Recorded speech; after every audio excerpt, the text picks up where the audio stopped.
this letter is just for you. My intention was to give you this letter when election was true.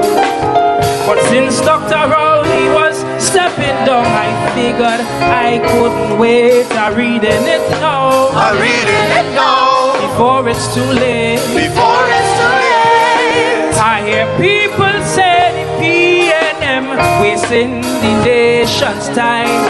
I hear people say the UNC will scrape every last dime. And some couldn't choose between bad and worse, so I had to write this plea for the next leader of this country.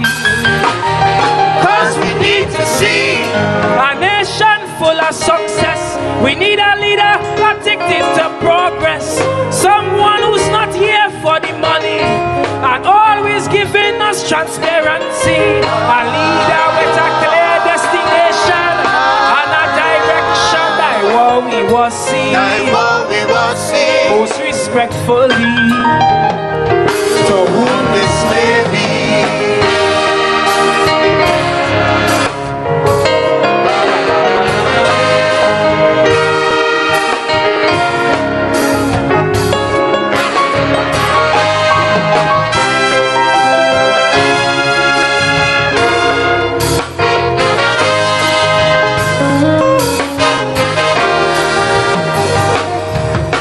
Some people say bad politics slowing this nation down, and some people say implementation is where we does go wrong. But I say that they both are true, and that's what we need to see to fix our style of democracy.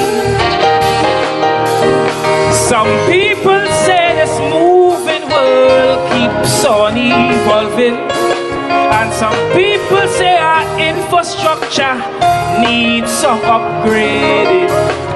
That's why I hope this letter you read for these issues to resolve, so sweetie auntie could start to evolve.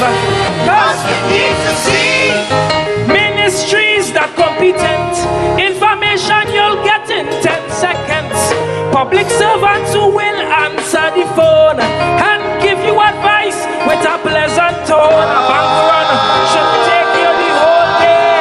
It's time we stop playing that war we was see. Most respectfully, to whom this may be.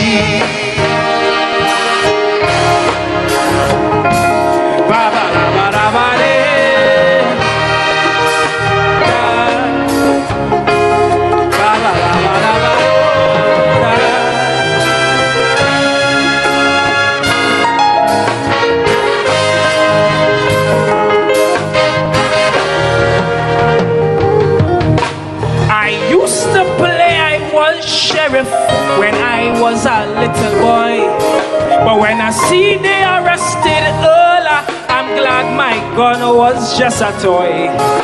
It reminds me there are few ways up and 1,000 ways to fall.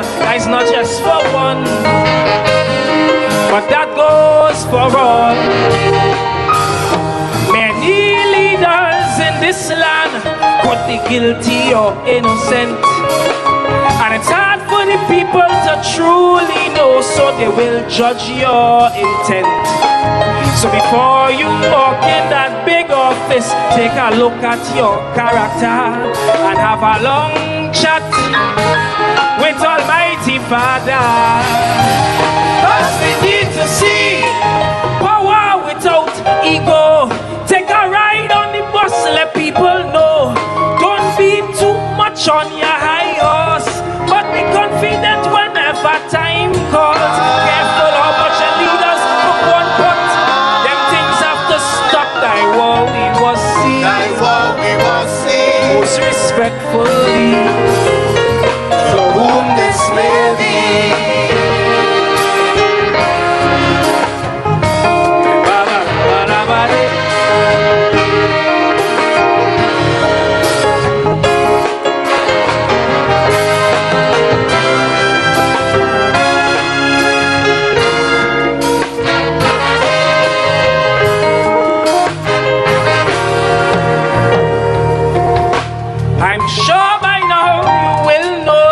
This is written in the future tense, with hopes that you are a leader of great poise and great resilience.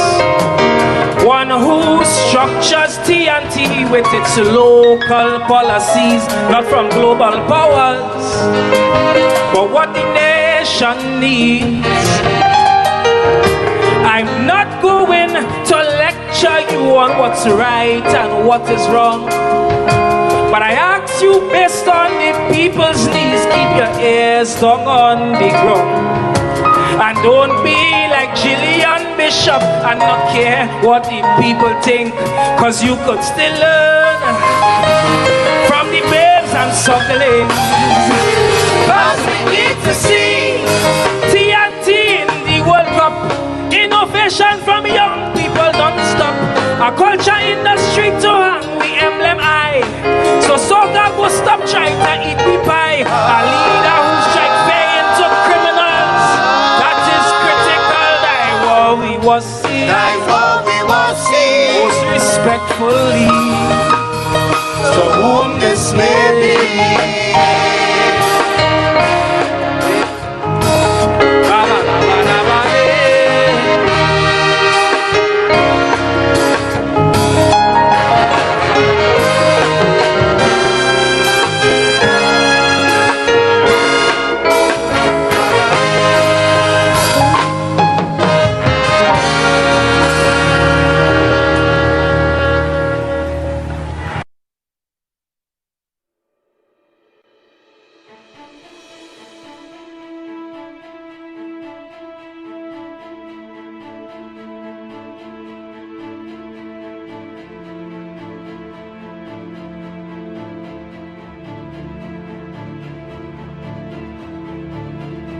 The information provided by the speakers and/or presenter on Facebook and YouTube is for general informational purposes only. All You give your hand to me and let me say hello, and nothing more can speak. My heart is beating so, and everyone can tell. You think you know me well, you don't know me. Hey guys, I am Nigel O'Connor, a singer for all seasons. I am that voice that moves you for every occasion. I am that voice that celebrates life moments one note at a time. I am Nigel O'Connor. You can contact me at 783-0054 or 754-3154. And oh yes, that's me singing in the background.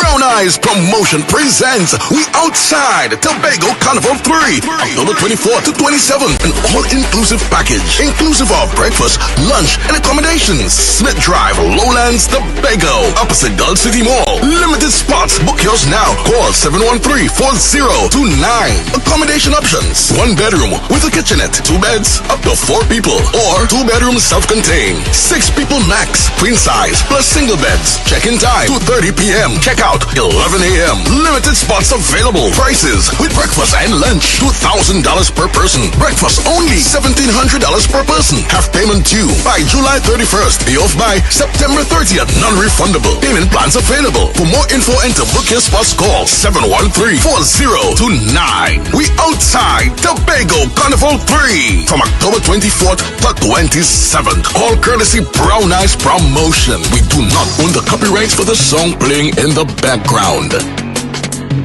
Our peace of mind is our priority. Proton Security, your trusted partner in safety. With 24-hour monitoring and patrols, we've got your back day and night.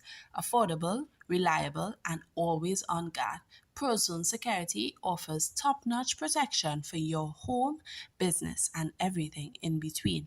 No matter the size, no matter the time, Prozone is committed to safeguarding what matters most to you. Contact us today at 767-7376 or visit us on Facebook and Instagram at KDF and Associates. Need security you can count on? Call us today. Prozone Security, affordable, reliable, 24/7 protection. Prozone Security, always on guard.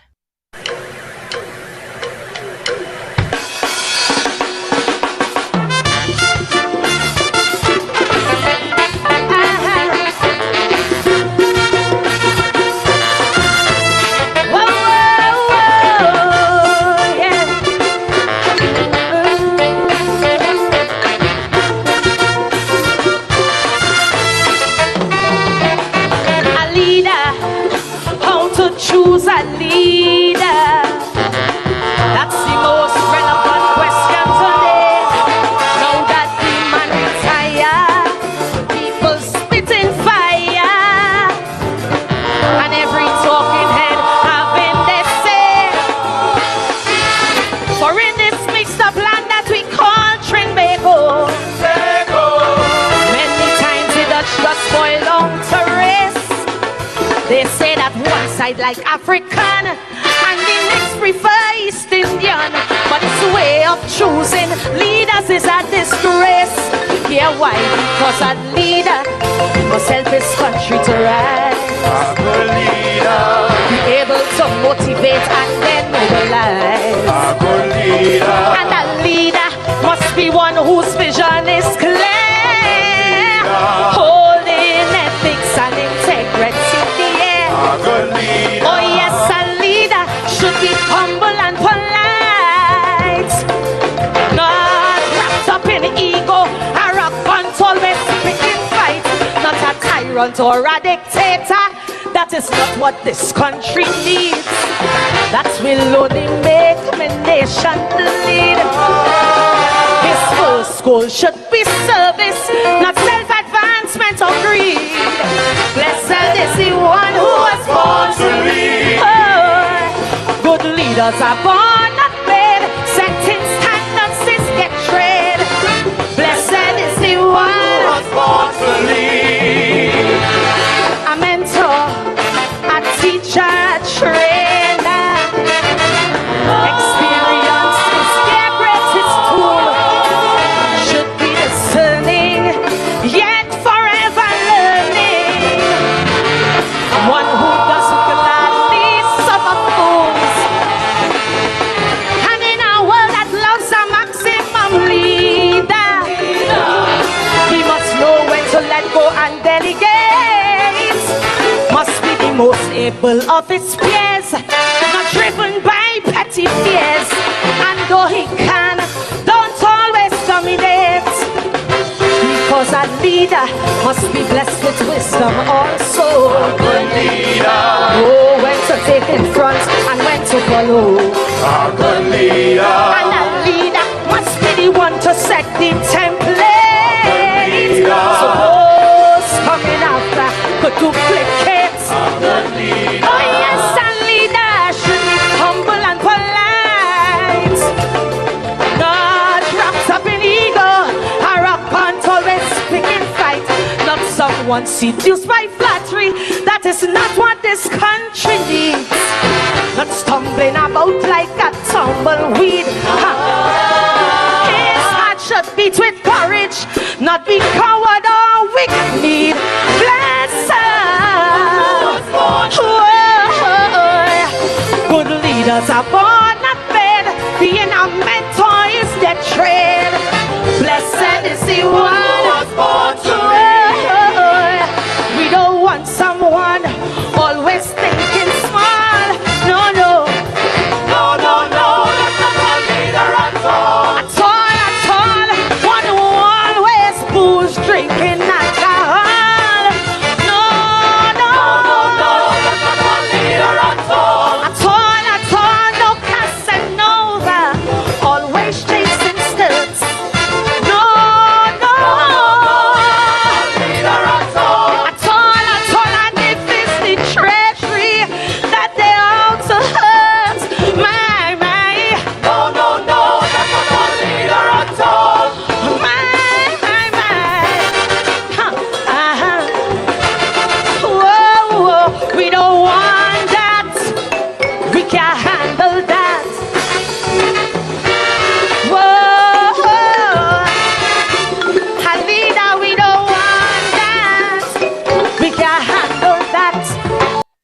Well, good evening, Trinidad and Tobago. Good evening to those of you locked on to Constructive Talk with me, Pastor Google. It is 9 o'clock after 9. I know you all are worried. You all were worried about me, wondering what's going on. Well, I had some little technical difficulties, but I think I have overcome that. And I think things are in place now for us to move forward this evening on Constructive Talk. Well, as I promised you this evening, I am going to have my dad with me, and I am going to try to get him on the line now for him to share with us developing this situation with Trump. And good evening. Yeah, good evening. How are you, Dad? I'm good. How you doing? I'm quiet. I want to apologize to you for the late start. Right. Yeah, you know how technical things as go. Yeah. You know how technical things as go. But I was now telling Trinidad and Tobago, and by extension the world, that this story with Venezuela and America is really developing into a interesting story, boy. Right. Hello? Yeah, you hearing me? Yes, I'm hearing you. All right. I was just saying that this story with Trump and Venezuela is a developing story. It is getting more and more interesting. Right, it is. And I want to say a pleasant good afternoon. Well, good evening to all your listeners. Yep. And how much time do we have, though? We could go until 11. All right, okay. Right. So it's all over the world actually, because I looked at it and I'm seeing its headlining on ABC, CBS, NBC, Fox News, CNN, BBC, and to me, what's even more embarrassing to me is that not only is the entire world seeing it. I mean, we have the Russians looking at this video, we have the Chinese looking at it, we have the North Koreans looking at it. Remember, they are studying the movements and the ways of America because they could be next.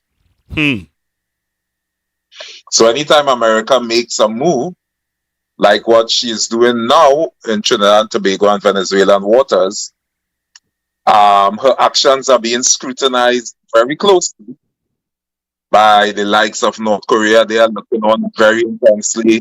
The Chinese, they are looking on very intensely. BRICS, I mean, the Brazilians, the Russians, the Indians, I mean, the Chinese, the South Africans, because they want to see what America is going to do with Venezuela, because what America does with Venezuela is what she would do with them eventually. All right? Because that has been her modus operandi. So this is not light stuff. This is big stuff that is happening here.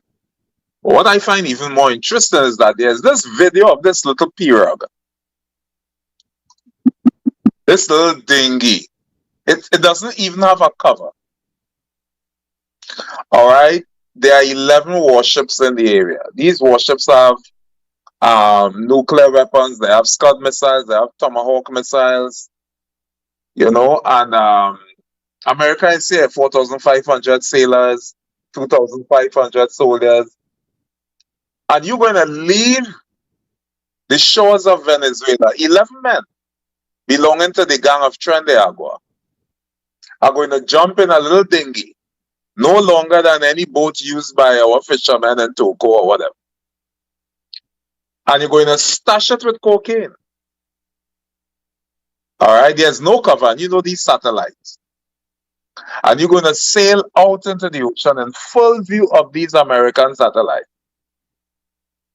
And that is why.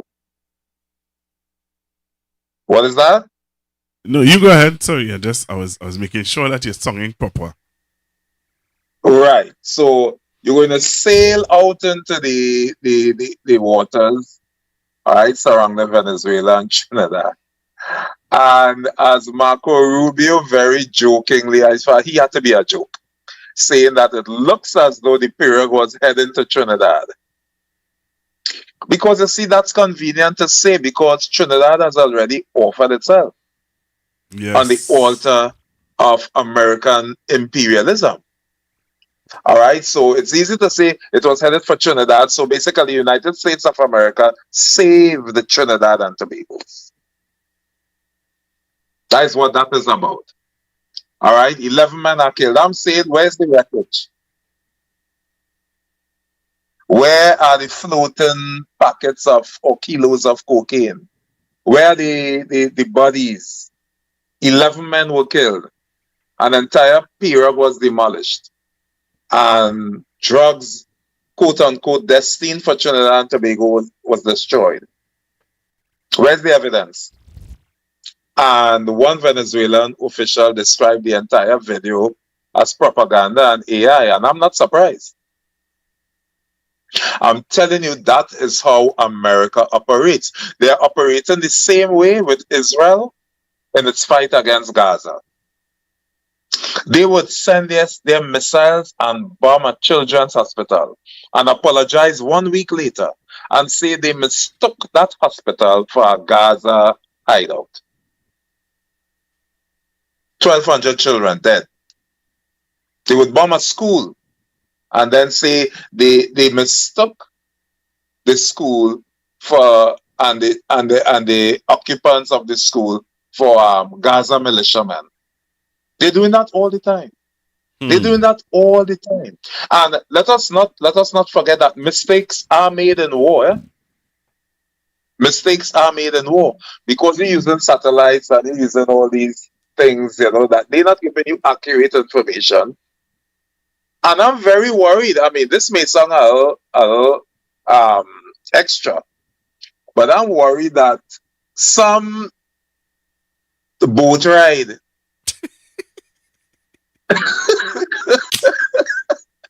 some boat ride, with some Trinidadians partying on the boat going down somewhere.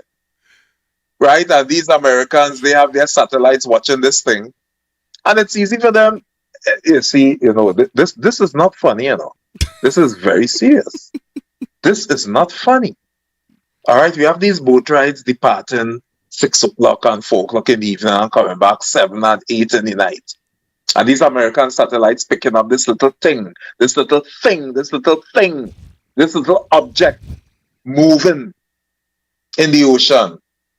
And they take it out and say there's a drug boat headed to Venezuela, to Trinidad or whatever. Right? It could be the cargo star, it could be a passenger boat ferrying between Trinidad and Tobago. This is not funny, This is serious business. It could happen. All right? So I am saying that, to me, everybody is looking on, the world is looking on. I'm looking at the reports on CNN. People are buying into it. Especially these foolish Americans. They're really believing that Trump is some kind of Superman. He's saving the world. He's saving the Caribbean. He's saving America from drugs. The largest producer of drugs in this part of the world is Bolivia and Colombia. Right? Bolivia and Colombia. And 95% of their drugs are trafficked through Europe and the Pacific Ocean. Not through the Caribbean. Only 5% of their drugs get through to Venezuela and are trafficked through different CARICOM countries.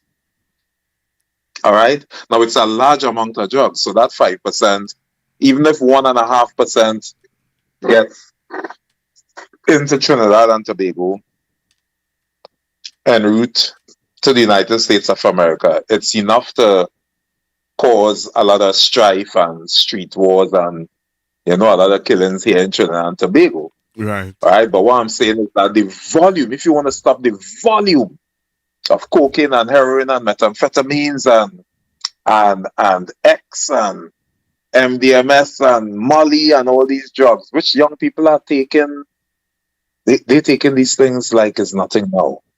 All right. They are in the country. but they are not being produced here.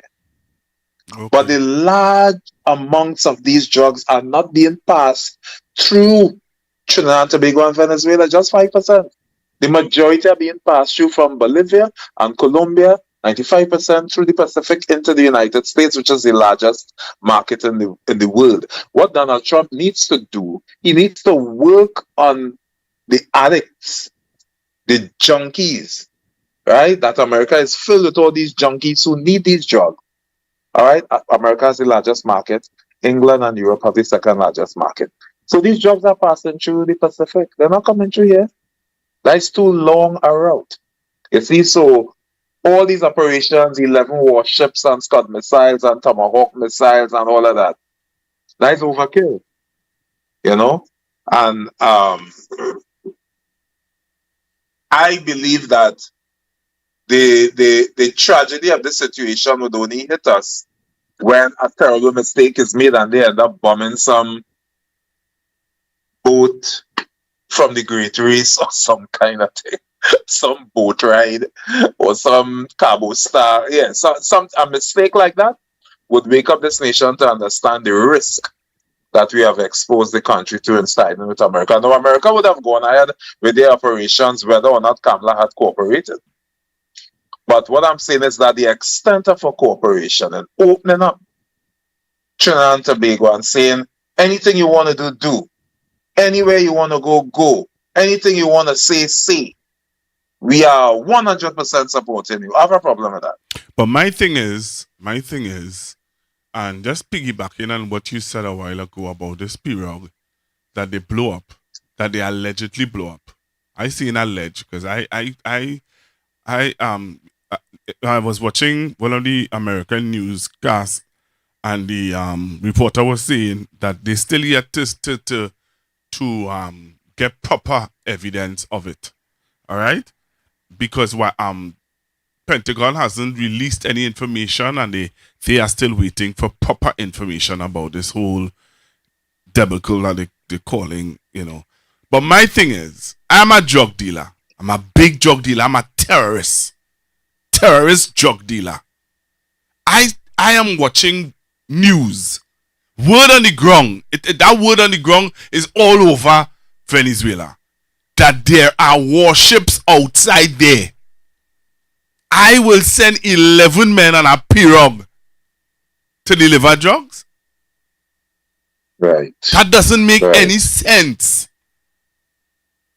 Right. That is because, Pastor, it never happened. That's what I'm saying. It never happened. I don't believe that. I don't believe it. I can show you something. I can tell you something. Go ahead. I could say something to your listeners. Yeah. All right. I was in theological seminary when Benny Hinn visited Trinidad and Tobago.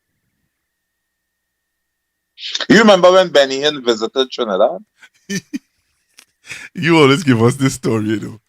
Go ahead with this story. Yeah, but do you remember when Benny Hinn visited Trinidad? I remember. When he came into Trinidad and Tobago, a separate plane came in bringing wheelchairs. I thought there's going to entire plane. I thought there's going to The only cargo on that plane. The only cargo on that plane was wheelchairs. Do you know what the purpose of those wheelchairs were? Tell us. The purpose of those wheelchairs was for healthy people. Healthy people. Not sick people. Healthy people to sit in those wheelchairs and to be wheeled onto the stage.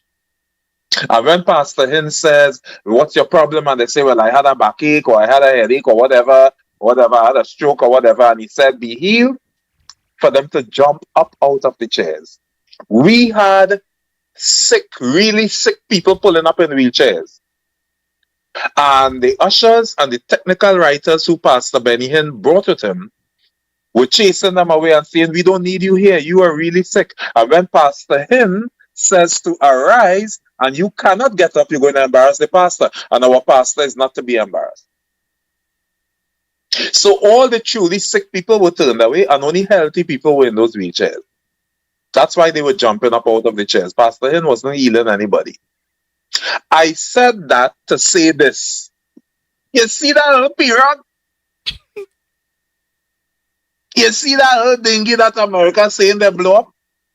I would not be surprised if they plant that pirogue, remote control, put dummies to sit in it. And if you look closely at the video, you'll see little packets or something, right? As though it's drugs. Listen, these Americans, they're not fooling me, you know. They will fool Kamla, they probably will fool Guevara and our commissioner of police and all that, because I hear him talking a whole pack of Gomara and thanking them. Right? I wouldn't be surprised that America staged that whole thing. Right? Mm-hmm. That they staged that entire thing and that dinghy and what appeared to be 11 men on the dinghy and all of that, setting sail in open view of all these satellites and then being taken out by this Tomahawk missile. That's a whole set of crap. I'm not buying it. Where's the wreckage?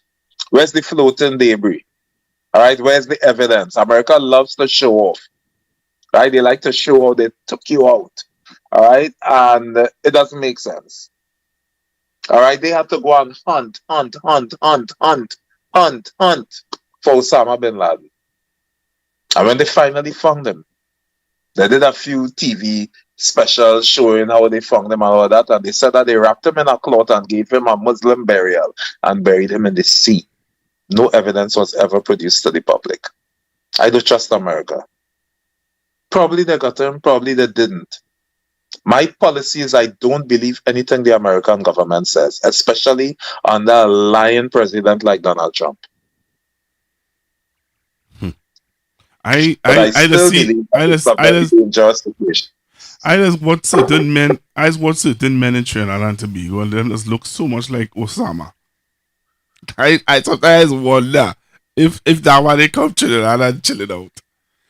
But putting that aside, we are seeing where the last time you were with us last week Wednesday, you discussed with us the history of America doing what they're doing in order to get the support of nations and people.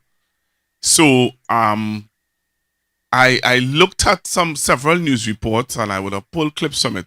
But last week, Wednesday, you spoke to us. Last week, Thursday, Cuba would have endorsed what you said. Right? Yes. On top of that, so Cuba would have endorsed it. Then when I listened again, I heard where Venezuela was saying the same thing again, just like Cuba, that America has a way of creating a narrative so that people would believe the narrative and run with it. Right? One of my things I wanted for you to develop on this evening is moving forward now that we're seeing where they are actually proving us right by creating now the narrative about the drug. So they said that they had this pirogue, they get rid of the pirogue. So let's see, look, they're disrespectful. They know that we out here and they're still sending their men out with drugs. That's basically what Donald Trump is trying to say. That we are here and we are making a statement.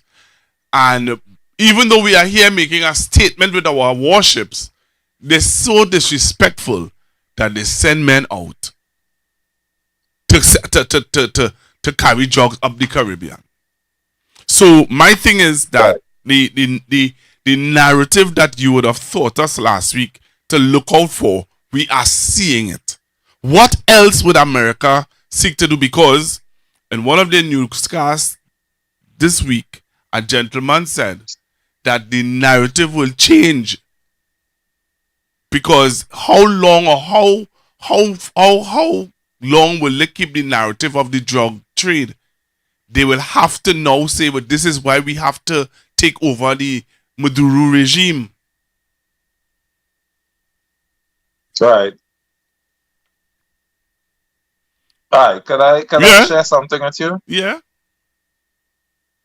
All right. So the Venezuelan Minister of Defense and Sovereignty General Vladimir Pedrino Lopez And this is an article from today's Express entitled Shameless.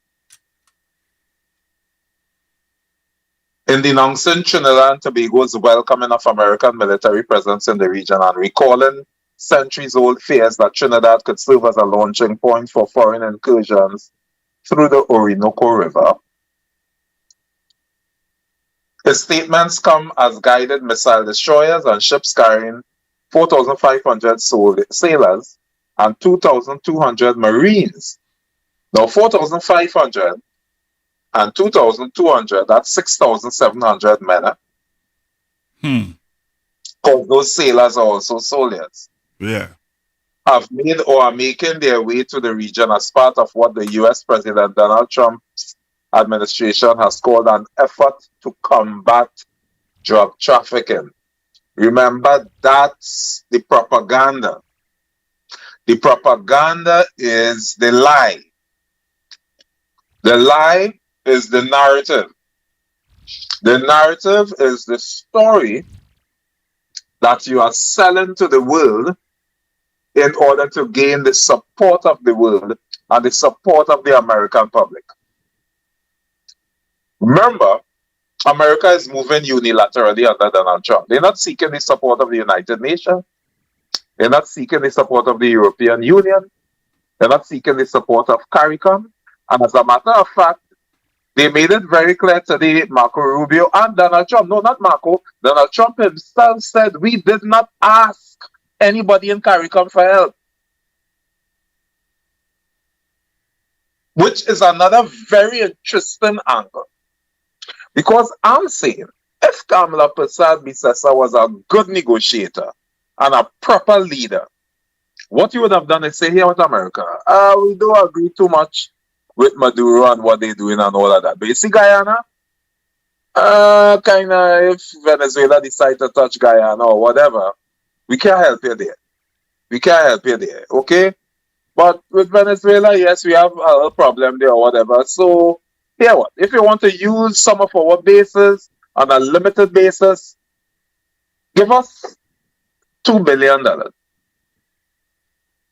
or $4 billion. Pay us to use our country, to use our bases, to use our military, to use our intelligence. And America would have opened their wallet and they would have paid.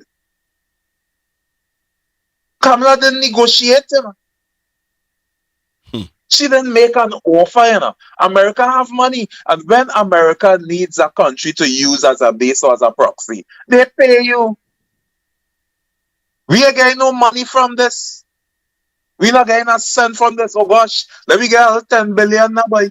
Let me get 20 billion US. Nothing. The woman just opened the political legs of the country and say, right, me, Donald.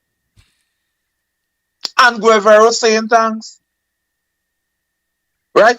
And Donald Trump was bragging today that we didn't ask them, but they have offered, and they are our friends, and we will protect them. Right? And that sounded good.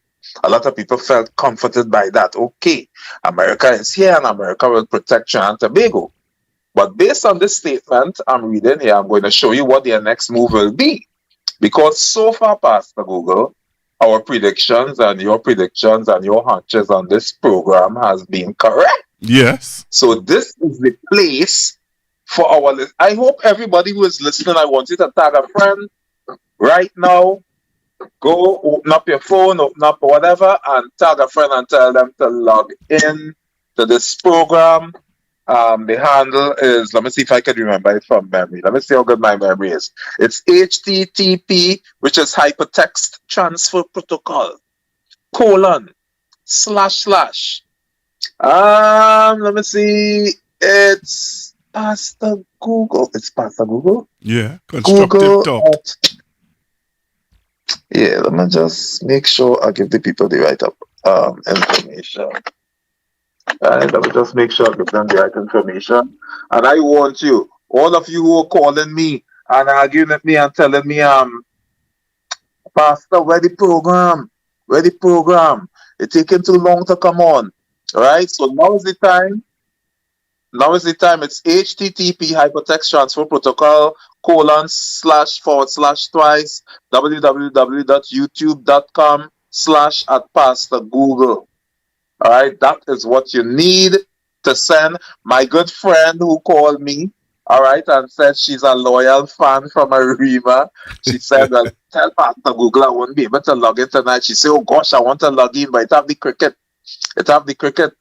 All right, the TKR playing tonight. I'm gonna tell you something. We have bigger things to deal with. You're only watching TKR tonight. But what about tomorrow? More ships are coming. Yep. More hardware is coming. And Donald Trump is moving away from just this drugs narrative. He's going to come with another narrative. And the other narrative he's going to come is going to say that Maduro is going to acquire nuclear weapons.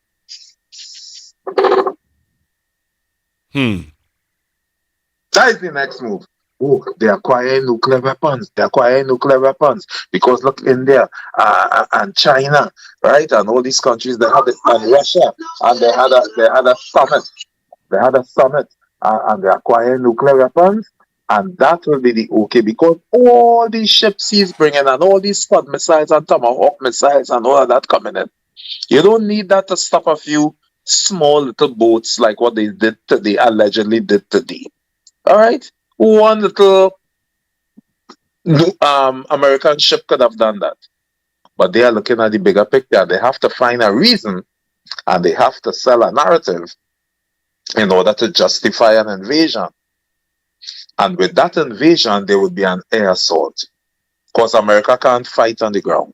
So there would be an air assault, and they would start bombing that place. I'm not asking you, I'm telling you that is where this would go.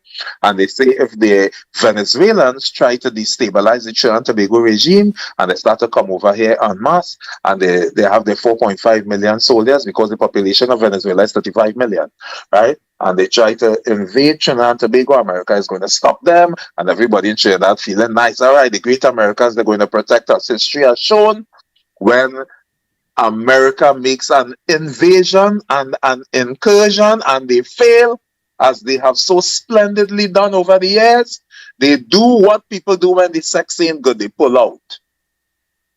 And when they pull out, they leave you there to fight up with your neighbors who you were cursing and swearing at in order to make friends and curry favor with the Americans. When the Americans gone, right? And Venezuela is on high alert. And let us say, although I don't believe she will get the support of Russia and China with this, right? But we have shown ourselves to be an enemy of Venezuela, and the Americans are gone, and Trump has left the White House, or he dies, or somebody, he's assassinated or whatever, and a Democratic government takes over, and it's probably Gavin Newsom takes over, and he stops all this nonsense. Then we're going to have to stand up and watch Venezuela in the face. Maduro would still be there. And what we're going to say? When you were under pressure, we turned against you, and we sided with the Americans, and we sided with Trump, and now they are gone. We need you for this, we need you for that, we need the support. And that is my problem. But let me just finish quickly what the Venezuelan general was saying. I'm reading from an article in the Express newspaper of today, and the statement was made by Venezuelan Minister of Defense and Sovereignty, General Vladimir Pedrino Lopez. And he also said, but referring to Prime Minister Kamala Harris's prior statement, welcoming the U.S. military buildup and pledging unflinching access to the U.S. should the attack on Guyana be carried out by the regime of Venezuela's President Nicolas Maduro, Lopez on Monday called the government shameless. 35 million Venezuelans and the Minister of Defense and the President of Venezuela are calling the actions of Kamala Harris's government shameless. He said that history would not forgive such alignments. So how we have aligned ourselves with the United States of America, history wouldn't forget us. Shameless would be the term for these countries, Trinidad and Tobago, that have lent themselves to a narrative constructed from Washington that lie, that no one believes, not even themselves. They have vulgarly, and I want your listeners to pay close attention to this and remember what I said last week. Right. Some people have thought that I kind of went overboard in talking about opening the political legs of the country and all of that to be militarily sodomized by the United States of America. Oh, why have to go there? Hear what the Minister of Defense of Venezuela said about the actions of Kamala Prasad Bisesa's government. He said, and I quote, get it right here, all right? He said, all right, they have vulgarly, you know it's vulgarity? Vulgarity is lasciviousness. It is promiscuity, uncontrolled, unbridled, and untethered promiscuity. Vulgarity has to do with sexual promiscuity, sleeping with any and everybody, being a bisexual and a homosexual, and having no boundaries on sexuality. And he is saying Trinidad and Tobago have vulgarly, the government of Trinidad and Tobago, this government, they have vulgarly lent themselves to express themselves. Lopez said during a news conference, history will not forgive that. History will take its toll on these oligarchies, on these governments, genuflecting vassals who have no shame, because they have no shame whatsoever. Let me tell you something. After I read that, I kind of got sick. Right? I got sick. All right? The reason I got sick, because he made a statement here. He said 200 years ago, the English themselves said that Trinidad and Tobago would not only serve to defend the English colonies in the Caribbean, but rather to attack Venezuela. French Napoleon Bonaparte in 1802, and I researched this, and it's true, the man knows his history, also said Trinidad is in a strategic position to attack Venezuela, to enter through the mouth of the Orinoco and attack Venezuela. There has always been a plan to attack Venezuela. This is not something that just hatched up under Donald Trump.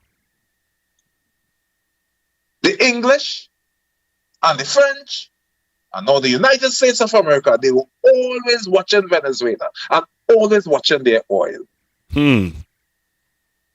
This is a 200-year-old thing. That hit me real hard. And what he's saying, we deeply regret, I'm quoting him steady, I'm quoting General Lopez, we deeply regret the sterile, useless, and vassal pronouncements of these governments that lend themselves to narratives of American imperialism. All right? And causing shame to the people of these vassal governments. Do you know that is a very, very, very balanced statement? That statement has no bias in it, you know. That man has made a distinction between the people of Trinidad and Tobago and the government of Trinidad. And the government. Yep, that's what he did. Yeah. He is saying, basically, listen now, man, look, I'm talking, I'm a pause reason. What the general is saying, he is saying, I'm going to quote him again, the Venezuelan Minister of Defense and Sovereignty General, Vladimir Pedrino Lopez, he is saying, we understand that the thinking of the government of Trinidad and Tobago is not necessarily the thinking of the people of Trinidad and Tobago, but they are an embarrassment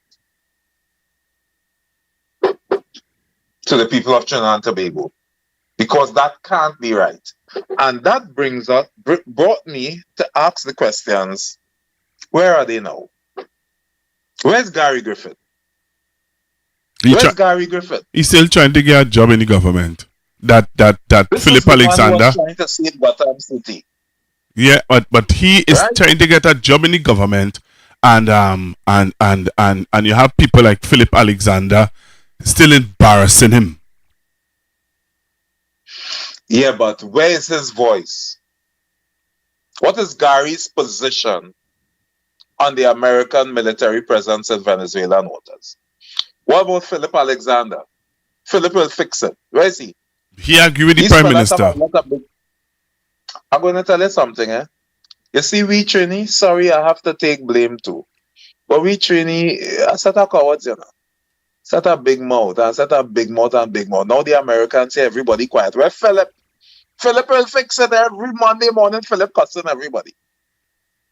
Where Philip now? He can't open his mouth because he is beholden to a leader who has sold her soul to the American because she gave him a work and she putting food on his table.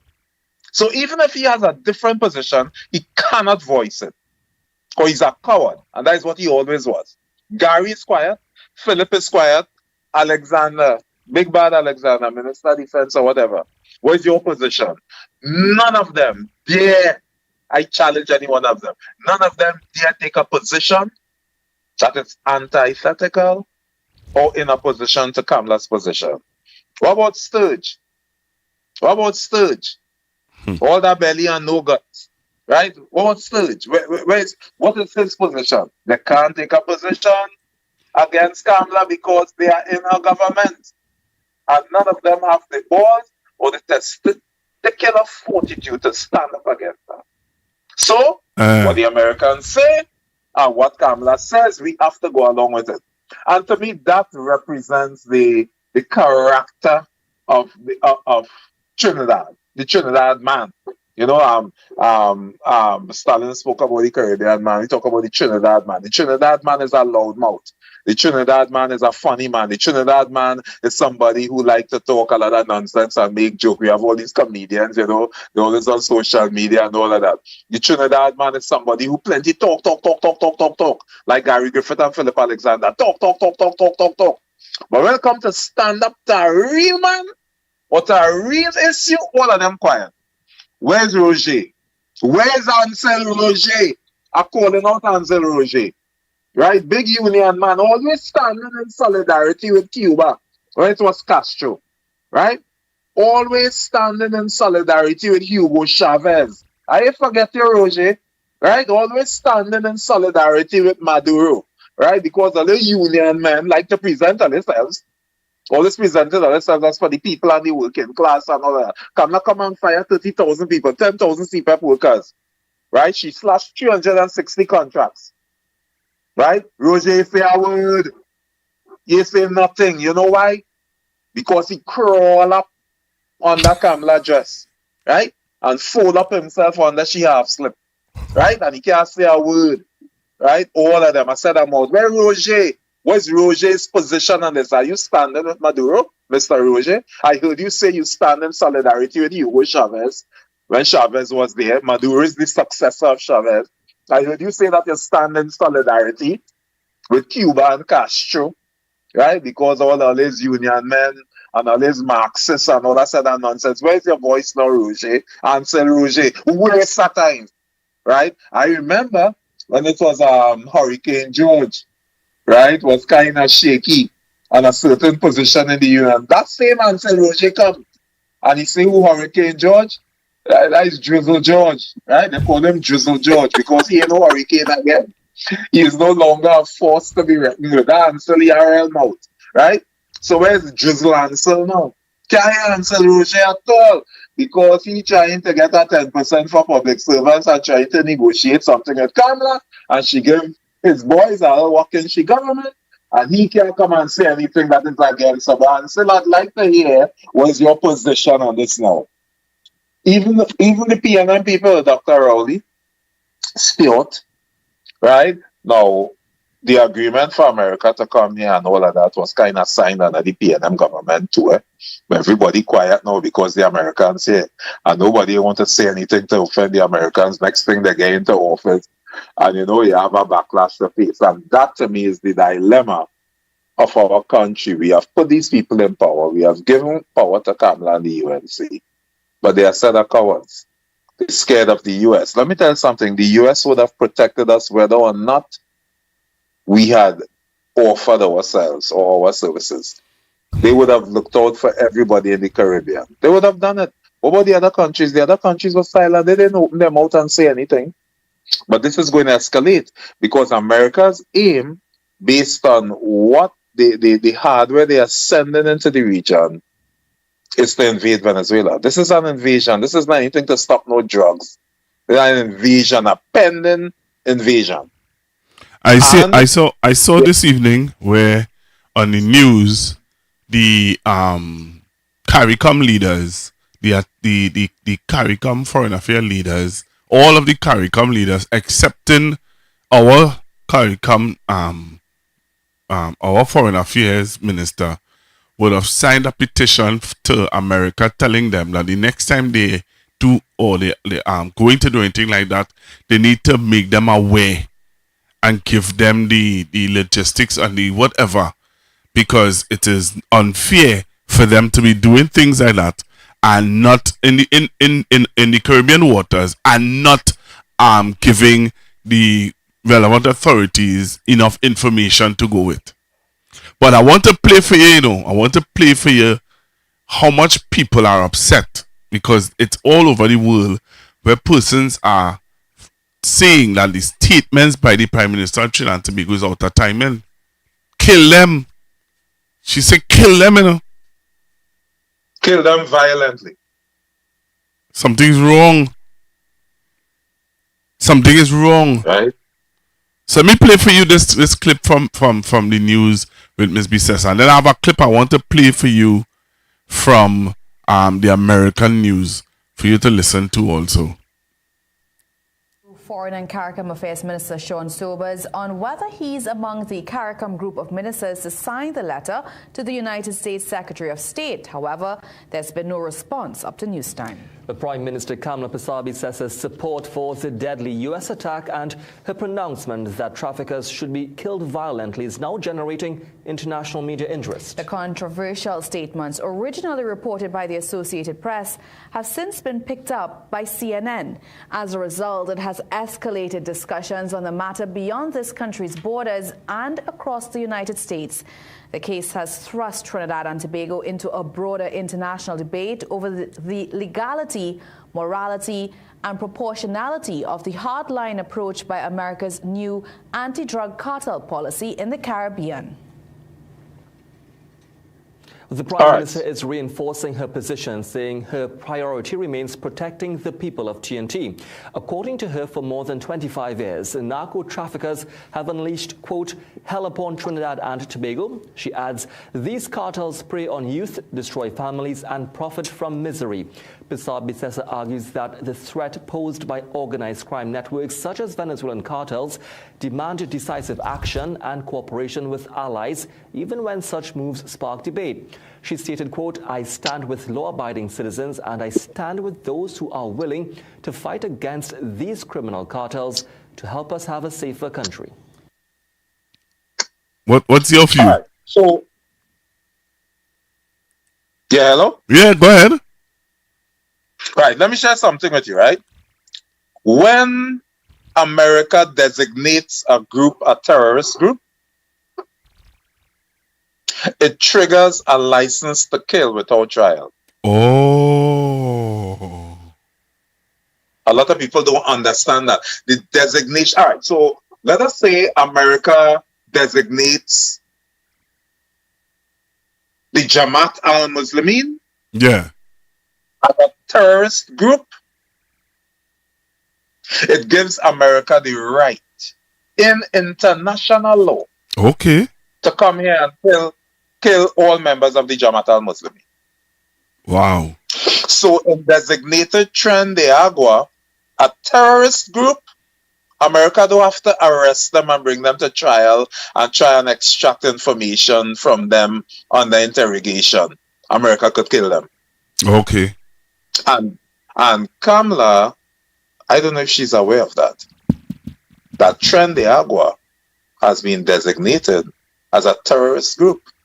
And any boat carrying anybody who America deems to be Tren de Agua, whether they are correct in their assessment or not, America will just kill them. But so when she's saying, kill all traffickers, I'm seeing the opposition leader Penelope Beckles has called on Prime Minister Kamala Persaud-Bissessa to retract her kill all traffickers statement. Remember, I didn't mention that last week, but I posted that on my Facebook post that statement should be retracted. And look, the Penelope Yeah. kill all traffickers statement made in response to a U.S. naval strike on a Venezuelan drug boat on September 2. Kamala Persad-Bissessar is the only CARICOM leader running her mouth like a bird with wassa mane. Running her mouth. Kill them! Right? Same nonsense she carried on with. Right? Empty the clip. Oh yes. Yes, it falls in line, yeah. Yes, it's consistent. It's consistent. It's an attitude of raw violence. Right? And unbridled hate. For what reason, I don't know. Right? Because the people who are being killed is not her supporters. Remember, she say party before country. She say party before country, you know. Somebody who say party before country, they're looking out for their people because their people make up the party that they are in. Yes. So other people who make up the other parties, like African people, they really she business. I go say it straight. That is she business. So it's easy for she to say kill them all. And I wrote in my Facebook post today, I said I hope she knows she have a cokehead, right, in her government, right? She have people who before the court in her government, right? And sin is sin. But you can't be you're the old that's so nice. The leader of Barbados not doing it. Thank you. We have 35 Caribbean countries we have here. It's 35. Let me see how much I could call. Antigua and Barbuda, St. Vincent, Nevis, Anguilla. We have Montserrat. We have Barbados. All right. We have Trinidad and Tobago. We have Grenada. We have St. Vincent. We have the Grenadines. We have Bequia. We have Martinique. We have Guadeloupe. All right. It's St. Martins, you know, Bahamas, you know, the Virgin Islands. It's 35 of us. And the only leader who talking like this woman. Kill all traffickers.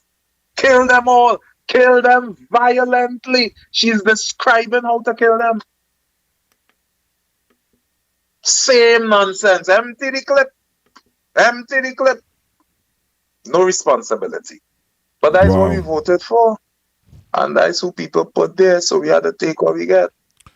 So right? But I'm looking look what Penny said. Penny said, the opposition is clear. We support strong and decisive action against drug trafficking. Yes. But it must be lawful, it must be coordinated and respectful of our national values and international obligations. So we have international obligations through the United Nations and we have our national values, but our national values and international obligations don't align with America's national values and international obligations. Trump is changing the whole narrative of the United States of America's government against these people because he's trying to be a dictator. And so he's getting his will done through the U.S. Supreme Court. And he got them to agree, whoever in Congress or whatever, because they have the majority, to designate Trinidad and Tobago as a terrorist group. So Donald Trump is in Trinidad and Tobago and Venezuelan waters to kill. They're not here to arrest anybody and bring them to court and try them. They're here to kill. And Kamala has given them 100% support. I'm well concerned about that. But an accident is going to happen now. But I'm watching something again. I would have brought it to your attention in the American news. I want you to listen to this this news article. Well, you know, President Trump called this the first strike, and I think it's important to listen to the president because a lot of what's going on here, including putting that video out, it's about messaging. It's about sending a message to Venezuela itself, the country Venezuela, but also to drug traffickers in that region. And he said there's more to come. Now, where it starts to get a little bit murky is they've sent 8 battleships, and these are forward battleships, including Marine unit, Marine Expeditionary Unit, like with landing craft. This is an offensive team that's out there not to defend necessarily the borders, but to launch attacks if necessary, including 3 destroyers, a cruiser, et cetera, et cetera. Now, the question came up again today: is this about regime change to try to get rid of the Venezuelan president, Nicolas Maduro? That was put to one side. The Pentagon said, look, we're a planning organization. That is a White House decision. But certainly it's something that they're considering.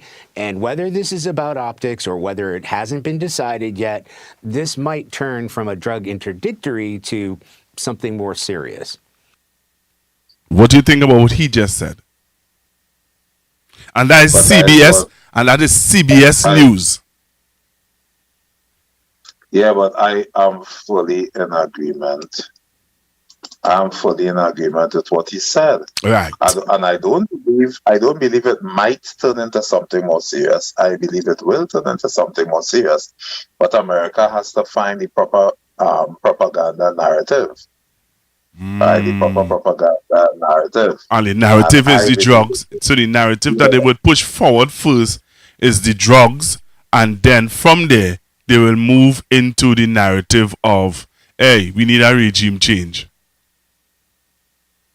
Let me read for you what Donald Trump said to the question that was put to him as why they didn't arrest the fellas, right?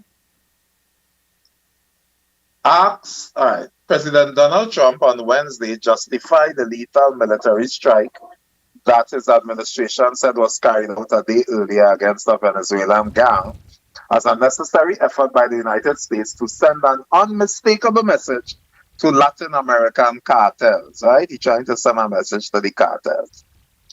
Asked why the military did not instead interdict the vessel and capture those on board, Trump said the operation would cause drug smugglers to think twice about trying to move drugs into the United States. There was massive, and this is Trump I'm quoting, there was massive amount of drugs coming into our country to kill a lot of people.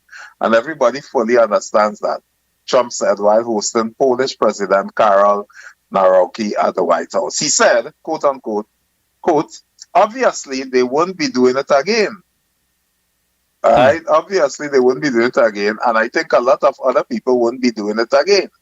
When they watch that tape, they are going to say, let's not do this.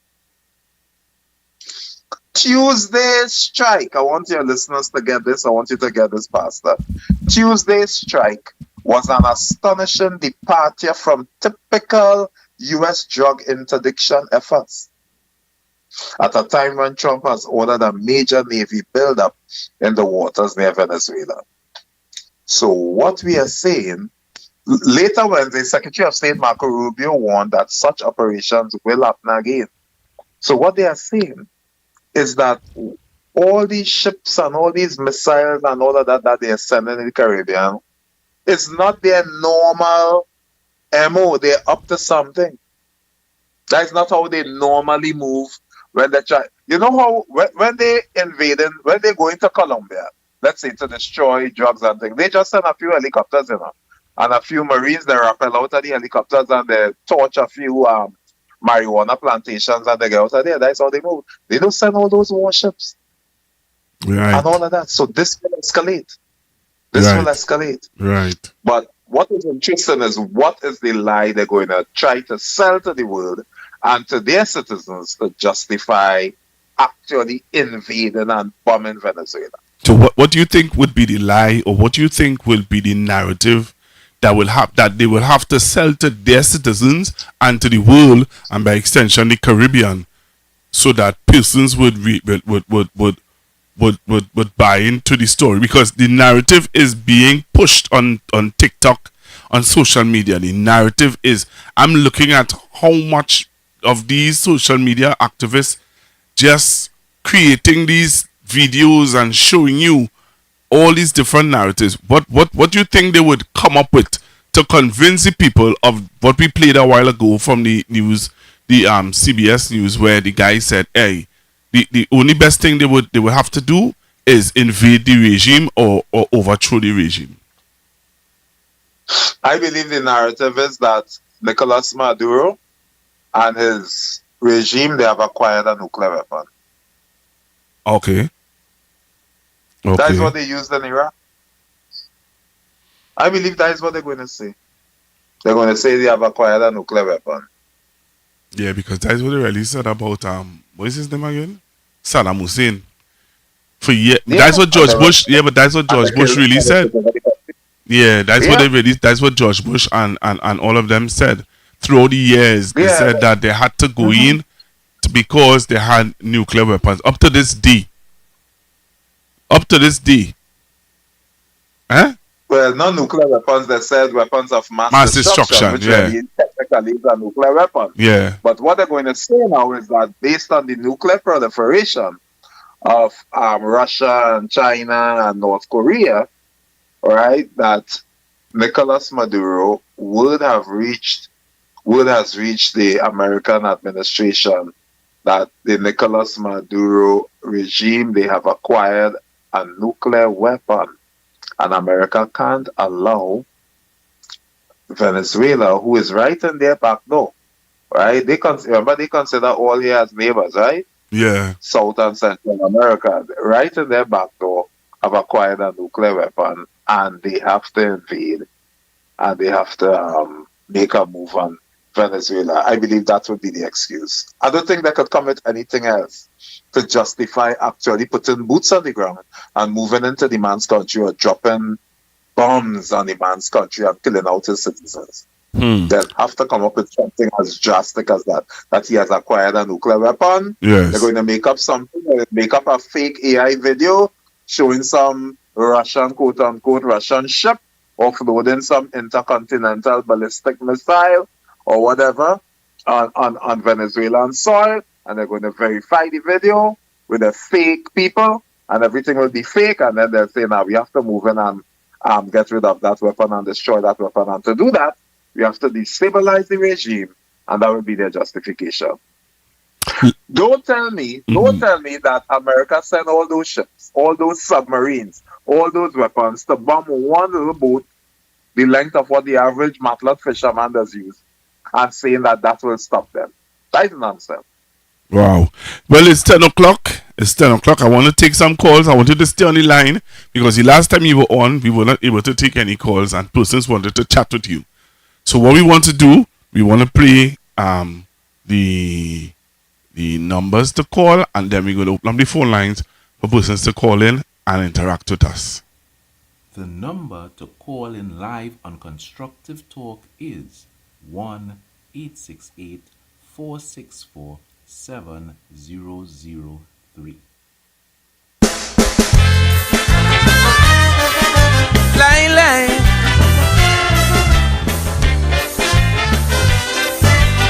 Ding, ding, ding, line.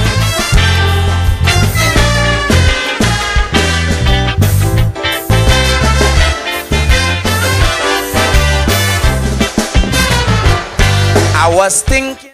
All right, so we have a call on the line. Hello, good evening. Good afternoon, Pastor Google. All right, good evening, sir. What happening? We prime minister take hook and line with that fishing boat. That boat have nothing. It don't matter how you watch that boat.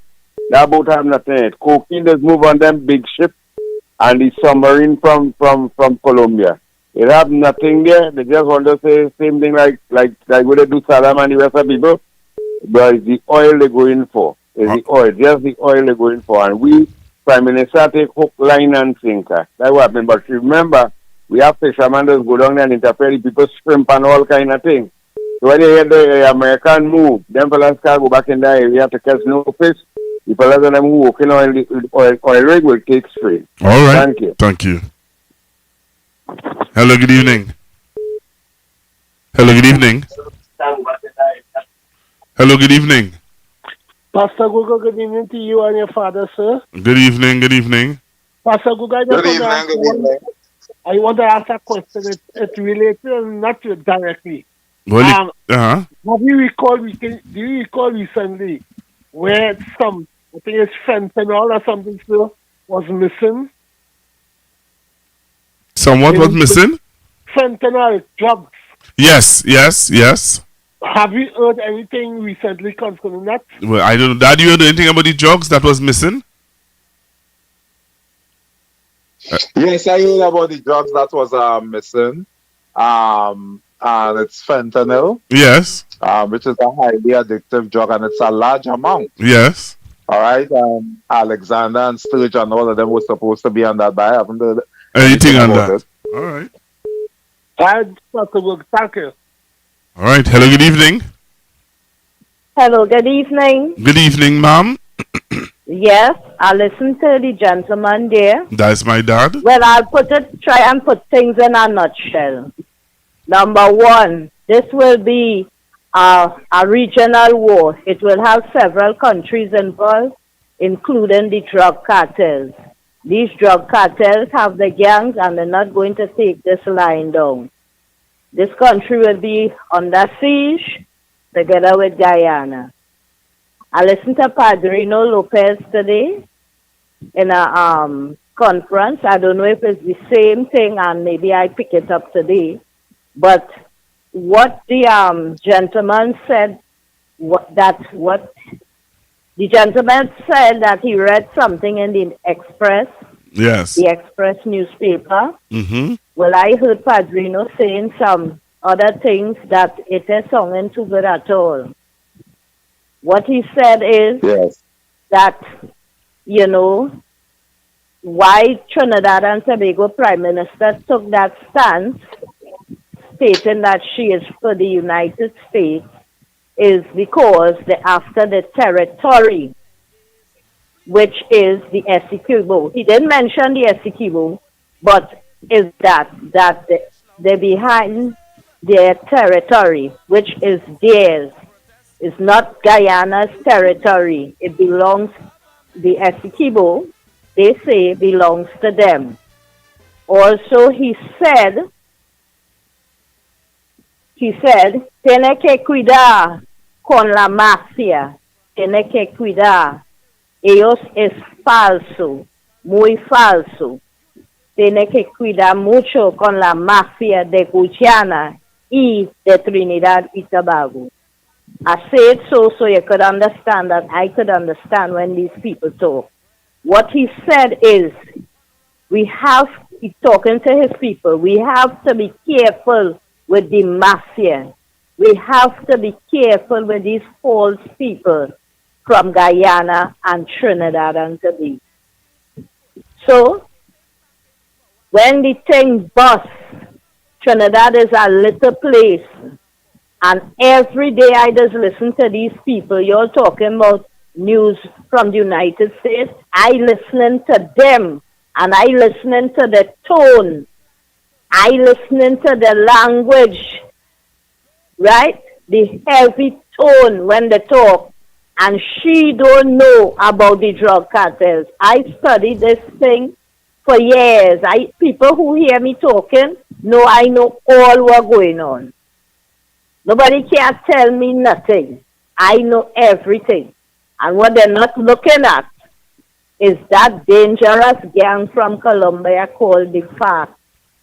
They don't take things like that. When they're ready, they kidnapping mayor, soldiers, and they just talk to the Colombian president and tell him, for example, you see like how we have a SOE, they will tell him, listen, forget that SOE. You don't lift that SOE in 2 days. After that 2 days pass, you see these men that we capture here, you will get the head. You wouldn't get the body. If you get the body, you will find it in different areas. And this is how it does operate. Thank you very much. I ain't talking lie. I'm talking true talk. So it's very dangerous. Thank you very much. Have a good night. All right. All right. So you want to remember when you call in, there are other persons want to get in. I see a lot of persons calling in. So please, when you get in, make your contribution as short as possible so we could take as much calls. And remember, Pastor Mackenzie's on, so you could ask him whatever questions that you You heard him last week, now you're hearing him this week, and we're going to continue because it's a developing story.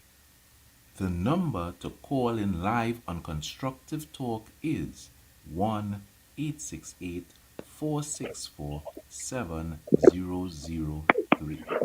Hello, good evening. Yes, good night, Pastor Google. Hi, good evening. I'm going to tell you that. 2 questions, right? Yes, good Father. evening. I want to find out what the stance taken by certain religious leaders in this country, particularly the so-called Christian denomination. Because I noticed that they're very silent about this issue. But then again, I am told that they look up to some because some and say that he is part of biblical prophecy, saying he's the trumpet of God. I want to find out what's his take on that. And also, too, based on what this lady Otwanta says, know that Trinidad is on the map around the world, it's not so positive, it's really negative.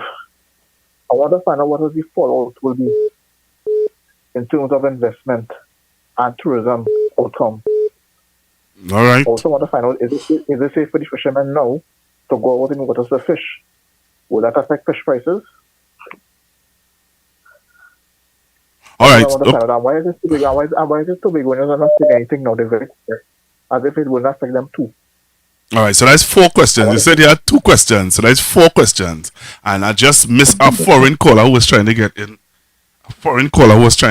And I know that's a first-time caller. So Daddy want to answer the 4 questions. Yeah, he said he was going to ask 2, but he asked 4. I don't know if you remember the questions. I was kind of focused on the foreign caller that I was trying to get in. Mm-hmm. No, I can't remember the questions. All right, you chant. Let's take this caller here. Hello, good evening. Yes, good evening. I'm calling about the topic today. Remember Noriega? Yeah, where you calling us from? Bush, from New Jersey. New Jersey, United States. Yeah, thank you very much for calling in. And you're welcome. Yes, and I always remember. Well, firstly, good night. Good night to you and your guest speaker on the show. And while I was listening, I remembered Noriega. Right. Remember when Bush had invaded in Panama to take out Noriega because he said of drugs and he was part of the drug cartel and bringing drugs to America. But the actual issue was the canal, the Panama Canal, that Noriega was putting restriction. And so it's the same thing with Venezuela. And they have a group of Venezuelan who is part of this pastor. I think he usually have his show on TBN, and he is the organizer, and he is a Trump follower, and donate. So you see, this is what is happening, and because they don't want that president of Venezuela to be the leader because of the oil prices, and this is what is happening. It is not about drugs; it's about taking out a leader, and they will use the drugs. Right. That's how they use Noriega. All so right. This is so now. Right. So now this is my I want point. to address that Thank quickly. you so much. Thank you very much. But I realize, Dad, that the questions that people are asking, right? They want to know why they're not hearing from the church. Why are the religious leaders or the pastors, Pentecostal pastors, are so quiet about this issue with Donald Trump and Venezuela and our Prime Minister? Because they are complete total waste of time. They only have mouth for local issues. Right? They have mouth for COVID. Right? When the 4 horsemen. Right? When it had COVID. right? Pastor Gill and all these fellas, the 4 horsemen, right? Saying don't take COVID, take ivermectin, right? And all that crap. Where them? I can't hear the 4 horsemen. Where Pastor Dutton? I can't hear nothing from Clive. The only you have a big crusade. You have a big crusade by us here now. Listen, he always have a set of mouth from jogs and they have a bullet with his name on it. Right? Pastor Dutton, this is Dave McKenzie, your boy. I'm calling you out. Where's your voice? Where's your voice on the presence of the United States military in Trinidad and Tobago and Venezuelan waters? Where's your voice on the cartels? And that lady made a very interesting point. She spoke about Manuel Noriega, who was a Panamanian dictator who was known for his drug trafficking operations and his relationship with the Central Intelligence Agency. That is very interesting. To know that America still does business with Venezuela, you know that, right? Yeah, they buy oil from them. Yes. Make no mistake, America is doing business with Venezuela. But America will do business with you, and when it suits their purpose, they will take you out. And that's exactly what they did with Manuel Noriega, and they gave him 40 years in prison. And they described the relationship between the CIA, the Central Intelligence Agency, and the Panamanian dictator Manuel Noriega as a very complex one, but ended up locking up the man. Right? Wow. When it suits their purpose. America's still doing business with Venezuela. Yep. All right, so we need to understand that too. Yeah. You have a caller on the line. Hello, good evening. Good evening, Pastor Google. Good evening. Good evening, Dad. Good afternoon. How you doing? Good evening. How you doing? I'm good. I'm not going to comment on the American president. All right? But my question is, doesn't Russia have ties with Venezuela? Trinidad think what all they're doing. That is why all they cannot understand, and they will never be a prime minister like Dr. Raul Lee. All they don't read, all they don't listen, and all they don't understand international politics. Right? Don't pick no side. You cannot afford to pick sides. Because Russia have interest in Venezuela. And now America is going into Venezuela. And you have a dot in the middle. Who's saying, come. We have to be very careful of how we tread in this situation. Right? Next is one thing I want to ask again. There was a Asian person, I think he was in Pleasantville, that was caught with a large amount of fentanyl. When? He got bail. Oh, yes, that was a long time ago. Bail, we never hear about that, Pastor Google. Yes, I remember that story. I keep asking. And Pastor Google, here we're going back to. I going way back to when you had certain people from Guyana on your program and they was informing us about certain things. Now, the Guyana president win back election. Yeah, but that situation, but I remember where I used to work, that was I had to interview the opposition leader at one time, and then I had an interview with a gentleman from America who understood the politics of, and I remember Facebook, somebody wrote a pre-action protocol letter to the station telling them not to ever have that man on again. Wow. Yeah, I remember that. You see how powerful you are, Pastor Google? Yeah, I remember that. You are a very powerful person. Right? You are a very powerful person. And thanks for coming on and educating Trinidad and Tobago and opening their eyes. Yeah. Trinidad, all you think. Yeah, think and what's going on. And listen, Pastor Google, I love you guys. Father, Daddy, thanks for bringing such a good son to help Trinidad to wake up and see what's going on. That's my boy. All right? Yeah. Yeah, man. Have a good night, guys. I'm listening locked on. Yeah. Thank you. You have a good night, too. You have a good night, too. Yeah, Thanks very much. All right. You have any other calls? Yeah, I have a caller. Hello, good evening. Yes, good evening, Pastor Google. Hi, good evening, sir. And good evening to your Yeah, father. good evening. Yes, good evening. Well, I would like to draw attention to Operation Woods. Operation? Which precipitated North Woods, that precipitated the Bay of Pigs. You heard what he said, Dad? Yes, the operation that precipitated the Bay of Pigs. Right.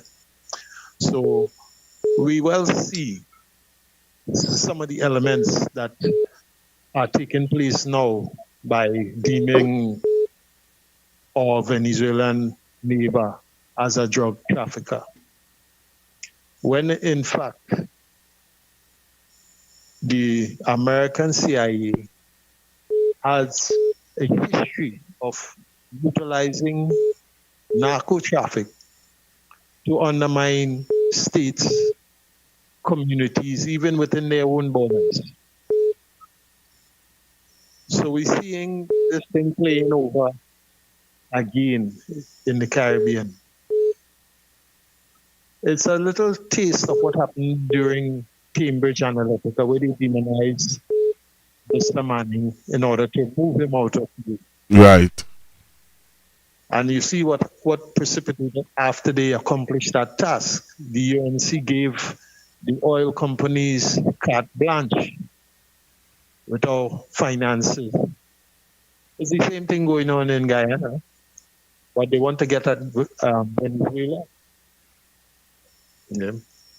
So we know that is these people on the hand operation that's shaping a lot of the discrepancies and turmoil within the Caribbean and the world.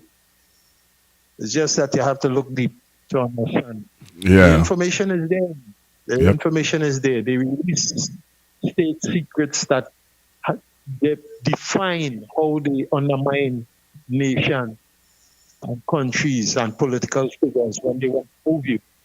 If you don't suit their interests, believe me, they will either quietly move you aside or it could get worse. Just remember the Nicaragua and Honduras, all of these things that were involved with the Chiquita Banana Company. Because all the regime change endeavor that America has embarked on throughout the world, we're seeing it happening right before our eyes right now. Right? All right. Thank you very much. Into the hand very well. Have a good evening. Thank you very much. All right. So just remember, when you're calling in, there are persons trying to get in.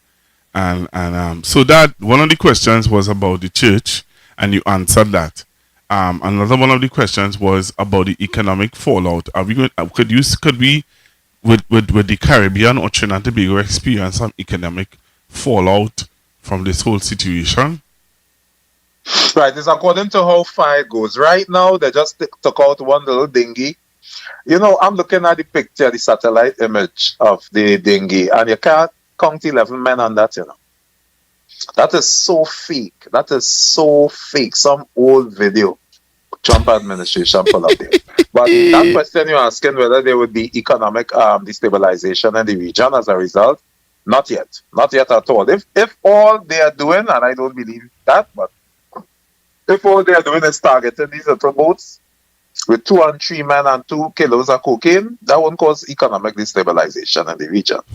But if it is that this escalates into a major invasion and a bombing of Venezuela and a change of regime and all of that, and Maduro goes into hiding and guerrilla warfare begins, fighting the Trump puppet regime, I think, it could destabilize the economic stability of the region. It would affect imports, exports, trade, tourism, all those very sensitive things that are balanced very carefully and strategically with the safety of a country and whether boots are on the ground and whether a country is at war. Yes, there could be major stabilization. But if they just continue bombing a little boat here and there, like what they said they did today, which is a joke, then there won't be any destabilization from that. Wow. Interesting. Very, very interesting. What's the other question? I tried to... You have any callers? Not right now. All right, so the Bahia de Cochinos, which is the Bay of Pigs invasion, this is just to help your listeners. What the guy mentioned is very important. So your previous caller mentioned Nicaragua, all right, and the Panamanian dictator. And the other caller mentioned the Bay of Pigs invasion, which it happened in 1961.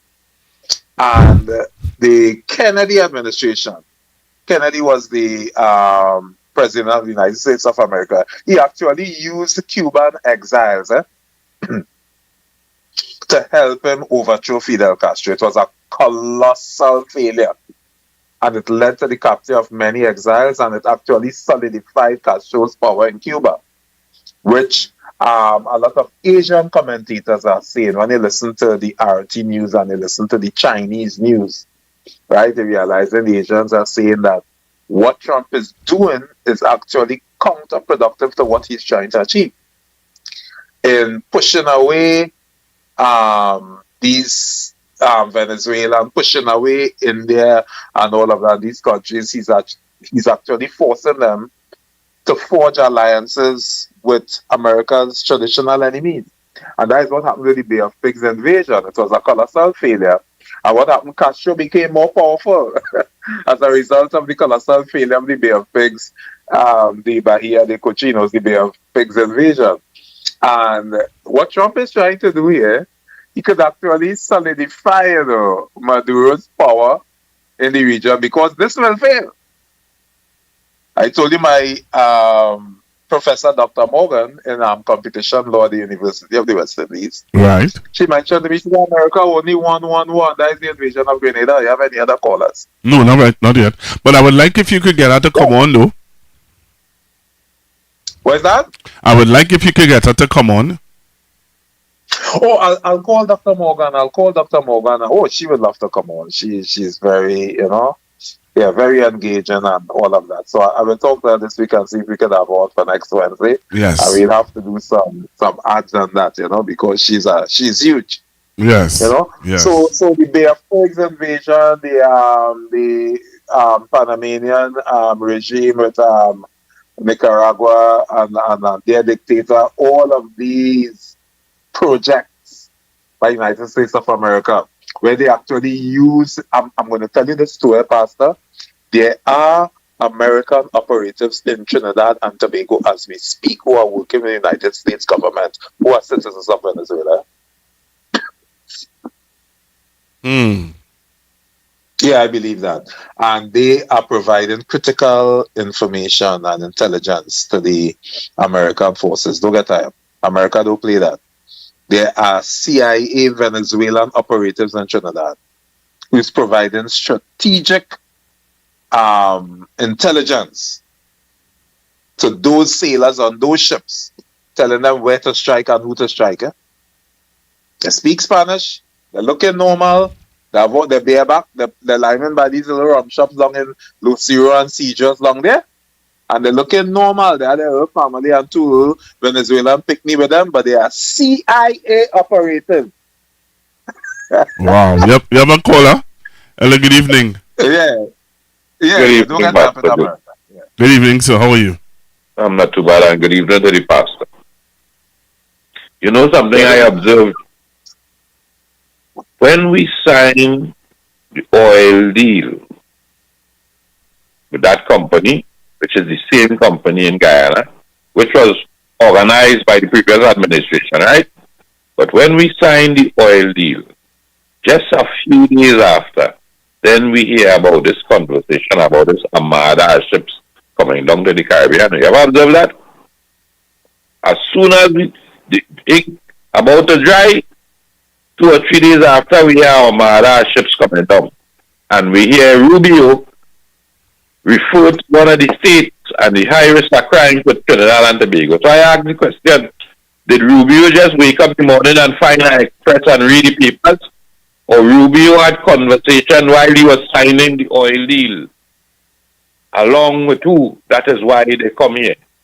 Because if you observe, this conversation is now about these people are going to stop that, kill everybody, blow it up, stop crime in Trinidad and Tobago, Pastor Google. But you know what I just remember? A man called Oliver North. I think your father will remember that fella. This is all about what's the name? Oliver North. Right.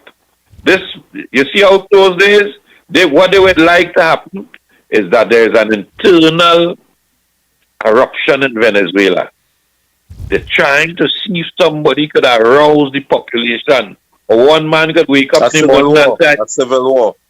Right. One man could wake up in the morning and just walk up to, let me say, to his best friend and just walk up to the president of Venezuela and just execute him. 50 million, you know? Yeah. Enjoy the night. Interesting. Very interesting. Very, very interesting conversation. I think what is a welcoming development for me is that the world is on to America now. 20 years ago they used to fool us. And they used to make us feel that all these bad people, Augusto Pinochet, the dictator of Chile, and Manuel de Noriega, the dictator of Panama, and Hugo Chavez, the dictator of Cuba, and they used to fool us and make us feel that these are evil people. Maurice Bishop and Bernard Cord, evil people of Grenada, and Kim Jong-un in North Korea, and Xi Jinping of China, and Vladimir Putin, and they're not fooling us anymore. See, you don't think Kim Jong-un is a kind of a little difficult. He telling you how to cut your hair. He telling you how. No. You have to go back in history and look at the 1950 to 1955 Korean War,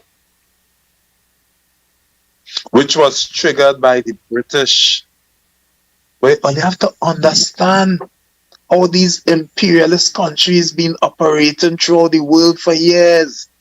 Korea was the Democratic People's Republic of Korea, It was one country, It's the British who divided into North Korea and South Korea, You know that? Yeah. Yep. Very good. So you have to look at the history of that war and understand that it was a failed attempt at colonization. And when they fail in their attempts to colonize the people, they divide them. India and Pakistan is the British that do that. It was one country. Muslim Pakistan, Indian, Hindu, India, that is British do that. North Korea, South Korea, that is the British do that. North Sudan, South Sudan, that is the British who did that. Right? And that has been their modus operandi for years. So we have to understand, before we say Kim Jong-un is a bad man, we have to understand what these colonial powers were attempting to do and what these people had to do to defend their integrity and pride. You have a caller. Hello, good evening. Yes, quite so. Good evening again. That last oration was quite on point. The fact that Rome begat England, that begat America, and all of them with the empire state of mind, trying to recolonize a lot of the former colonies. That's what's taking place. Because they were running Iran, with the Shah of Iran. They were running Japan after they bombed them into submission. Because it's they who developed... Thank you very much. Thank you very much. Right. They developed the Japanese economic structure. They developed the Korean economic structure. They developed the Singapore developed structure. So say that again, the Singapore? Yes, Singapore was developed through colonialist rule. So when you hear people, when you hear people in Trinidad telling me about we should be like Singapore and we should be like Singapore. And I know the urchin you're talking about.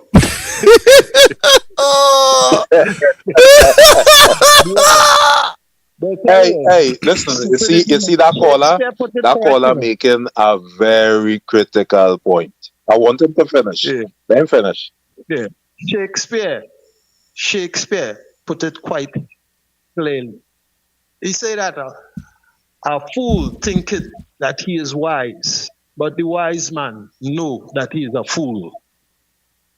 Because these people trying all kind of skullduggery across the world, and look at where they ended up. You all ever watch the kind of new car graveyard in places like Japan, England, and things? Brand new cars, never see the road, never see a driver, but would never hit the road again. You see the kind of economic waste that go on this earth, and you're talking about global warming. But the way these people are going, all the wars on it affects the earth. You heat up the atmosphere, you will arouse the volcanic structure. So when you get earthquakes and volcanoes, you get in bad weather. It's because of our activities on this earth. But they want to admit that. They try to blame it on this one, that one, and the other. But all of them guilty as ever. All of them. Guilty as ever. All of them. Yeah. All of them Right. guilty. So very important point by your caller. So, Pastor, the United States of America that we know now, who produced that? Britain. Britain, the Americans, that Civil War. And that, let me tell you something. This is white people fighting white people. But Dad, wait, just now. It's amazing you asking me that. You taught me that. You taught me that the white man from Britain was fighting each other. The white man from Britain run from Britain, went to America. Listen how you used to teach, mate. Listen how you used to teach, mate. The British white man fighting each other. All right. Protestant, remember, that's how Martin Luther and all of them. Solo scripture. You can't exist here with no solo scripture. Move from here with that. Go from here with that. Right. And they fight and they fight one another until he left Britain, went to America. When he reached America, he saw the Indians. The Indians and they who he saw with bow and arrow and running on horse, he decided that, hey, put them on reserve land. This is our land. You telling me about? Right. Yeah, good student. You telling me? Watch me. It's not only America that carry that nonsense. They carry that nonsense to more than 2/3 of all the countries on the earth. Britain. That's why you know Britain is the only. You tell me, Dad, I grew up with you telling me this over and over and over. Britain is the only place in the world that has that don't have an Independence Day. And they don't have a written constitution. They don't have and listen to me now. Listen to me now. And these people colonize the world. Yeah. Yes. They don't have a culture, they don't have any independence there, and they don't have a written constitution. Because they're all over the place. Hey, boy. They're going to end very poor and very broke. And France is already going through that, because Burkina Faso and them coming hard at them, right? Those colonizing powers, you see like how Rome and Italy is nothing today? Yeah. But they were something really big 2,000 years ago, just so America will come. You know, so this is very interesting. So what America, I wrote an article and I said it's Christopher Columbus all over again. The ships. Yes. The ships and the guns, and they're there in the ships in our waters. That's what happened in 1498. Right? And their modus operandi has not changed. They come with the ships, they come with their guns, they come with their Bibles, and they come with their lies and their propaganda, and they said the Caribs were warlike people, and they were eating people, and they were cannibals, and that is why we had to kill them out. And they're going to make up some excuse why they have to kill Venezuelans. They are Trinidad, they are violent gangs, and MS-13, and in Salvador, and all this nonsense. Right? And it's colonization all over again. Nothing has changed. But what about? And I know that there are persons who are sitting in their homes and they're saying, okay, Pastor Google. But my pastor said to me that this is in prophecy. This is a part of Bible prophecy. Are you brother? How the pastor will collect his tithes and offering on a Sunday? He had to talk them kind of thing about that in the Bible prophecy. There are no part of that in no prophecy. Right? What people do is that there are three approaches to prophecy. You have the historicist view, the preterist view, and the futurist view. Right? With the preterist view, what you do is that you look at events as they unfold and you try to tie it in. All right, but there are nothing with prophecy with that. China is set to be the leading economic power in the world in 2027. All right, and to be the largest military presence in the world by time in 2045. China is my prophecy. You could open the Bible and see anything that the Lord said unto John about China or India. Right? The Bible is a Jewish book. It's a Jewish history book. You know, so all those prophecies that have a Jewish tone about them and Israel and Zion and the kingdom of heaven and the names of the foundations of the 12 disciples and all that. It's a Jewish book written by Jewish people to give a Jewish account of this world. So there's nothing in there that predicts anything that's happening now. Right? No matter how much they try to twist it and try to twist it. I see some pastor going in Revelation 9 and they're talking about some locust which would swarm the earth. And he say, if you watch how a locust does move, it's the same way a helicopter does move. I say, nah, boy, them real desperate, boy. But what about the ones that say that Donald Trump is the Trump of God? No, but they just make Barack Obama name in the Bible. I sure if you look good, you'll find Pastor Google in the Bible. Listen, anything you want the Bible to say, you could make it say. All right, you could take all those prophecies and all those beasts and dragons and all this and all those words of Jeremiah and Ezekiel and Daniel and Revelation. You could twist it and turn it and manipulate it. As I always say, the Bible is negotiable. It is negotiable. And that's why we have so much confusion, because every Monday morning somebody have a different opinion. That is why it's solo scripture. Hello, good evening. Good evening again. 1 point. Yeah. 1 point, the goodly pastor. We're talking about England. Septimus Severus ruled England, and how he described the English people? They are so uncouth. And as the English uncouth, so is the Americans uncouth. Well, both of them is the same. Both of them is the same. One just leave from one area and went to the next. The same. If you watch how English American people build their homes in the early days, is the same way British people homes were built. Well, here's the funny thing about that whole scenario. Right, you hear me? I listen to you. Good.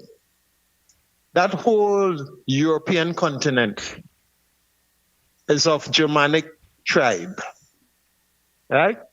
So when they disperse into the Scandinavians and the Italians and all the other various groups, they were just hordes of people fighting amongst one another. And that has been passed down through history till Hitler fight against England and France and Spanish, and now America and England, and now America fighting the world.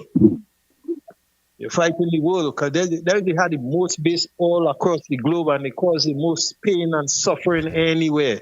But the most suffering people on the face of this planet is good old we. All right.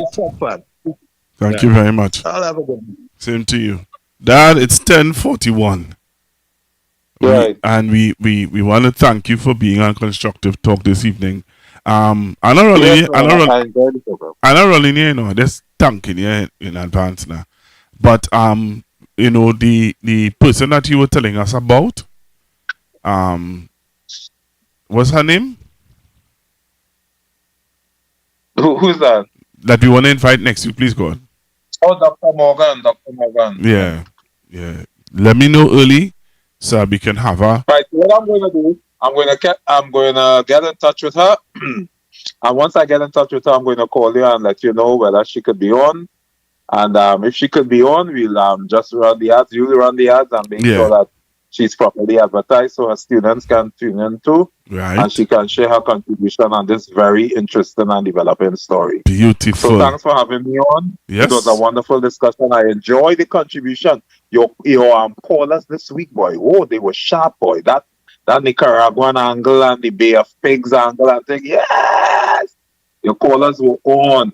I love the international perspectives that you had this week. All right. So good night to all your listeners and good night to you. Well, and I want to say we had a lot of viewers on this evening. 2,241. Woo!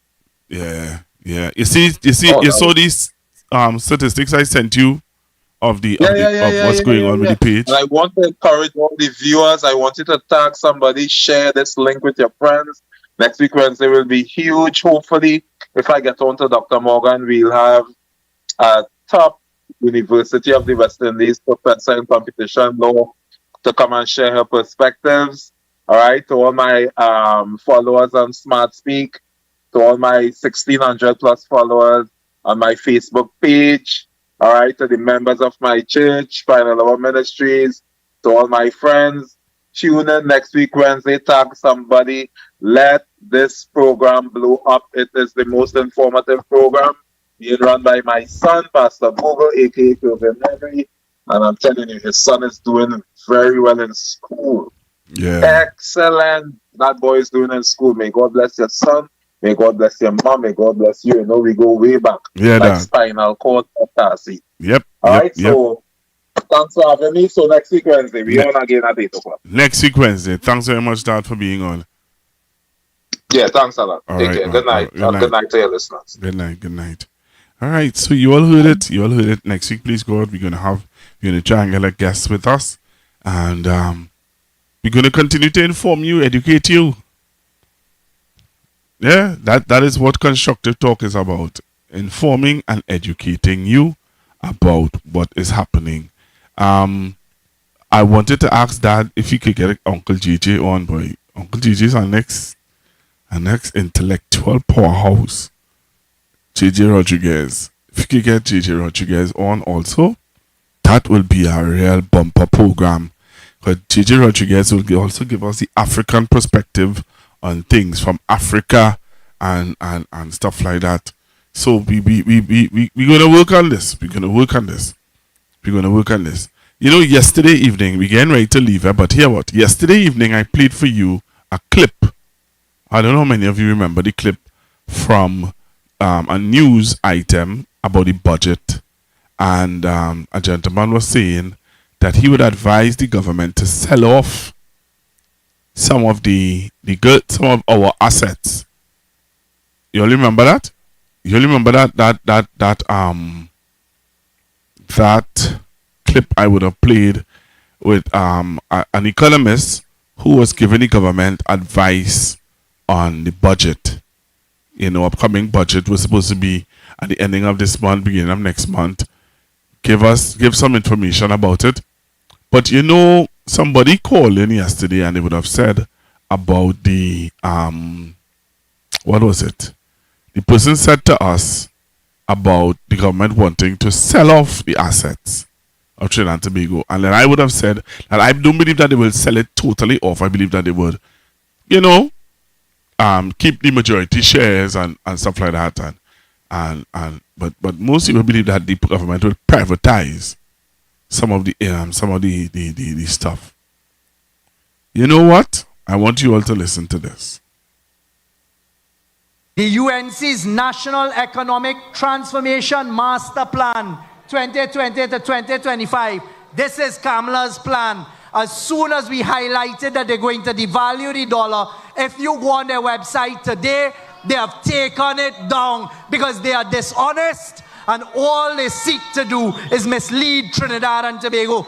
Based on further investigations, Young also claimed that the UNC's plan includes selling state assets. He emphasized that these assets are critical to the government's ability to provide employment for citizens. National Gas, NLCB, National Quarries, NP, MTS, Caribbean Airlines, NEDCO, TTT, T&Tech, WASA, E-Tech, Lake Asphalt, the port. Those are the UNC's plans. And watch and see how they try to distance themselves.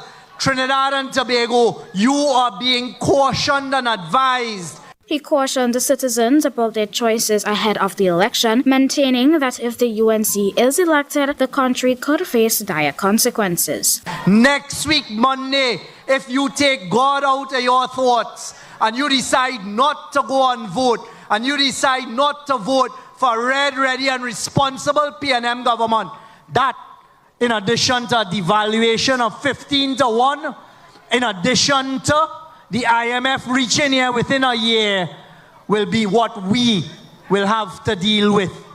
Joshua Dan, Tobago Updates, Television News. So you all heard you all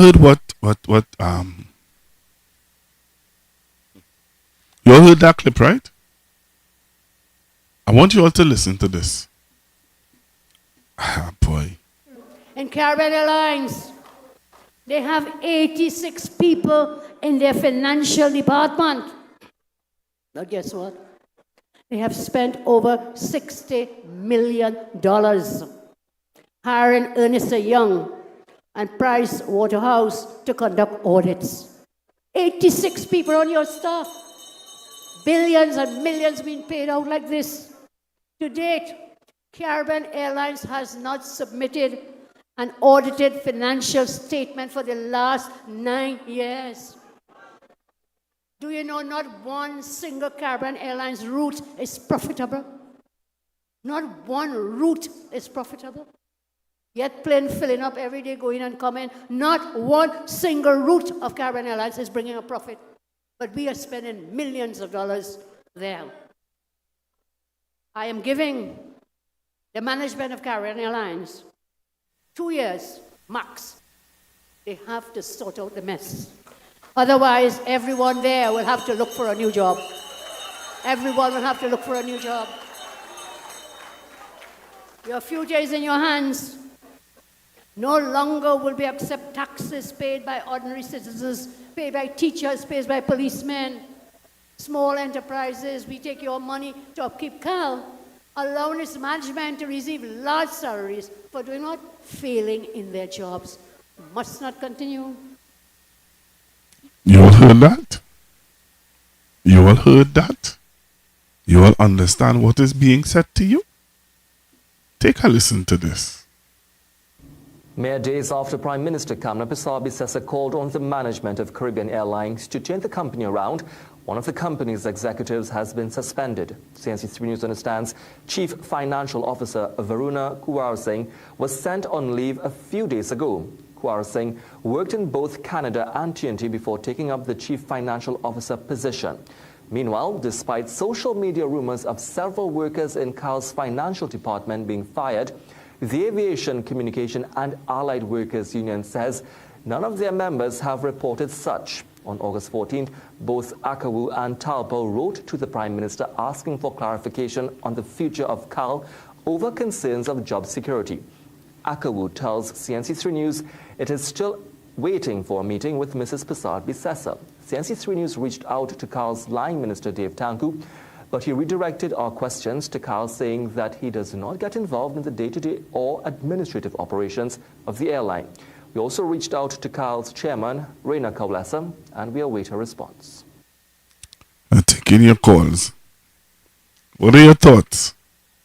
What are your thoughts? 466 464 7003. 464 7003. The number to call in live on Constructive Talk is 1-868-464-7003. So call me up now. You know, last few moments of the program, you can call me now. Tell me what are your thoughts about what I just played also. Alright, and what are your thoughts about the program this evening? Did you enjoy it? Did you think that did a good job? You know, we continue with it. Alright, let's take this call.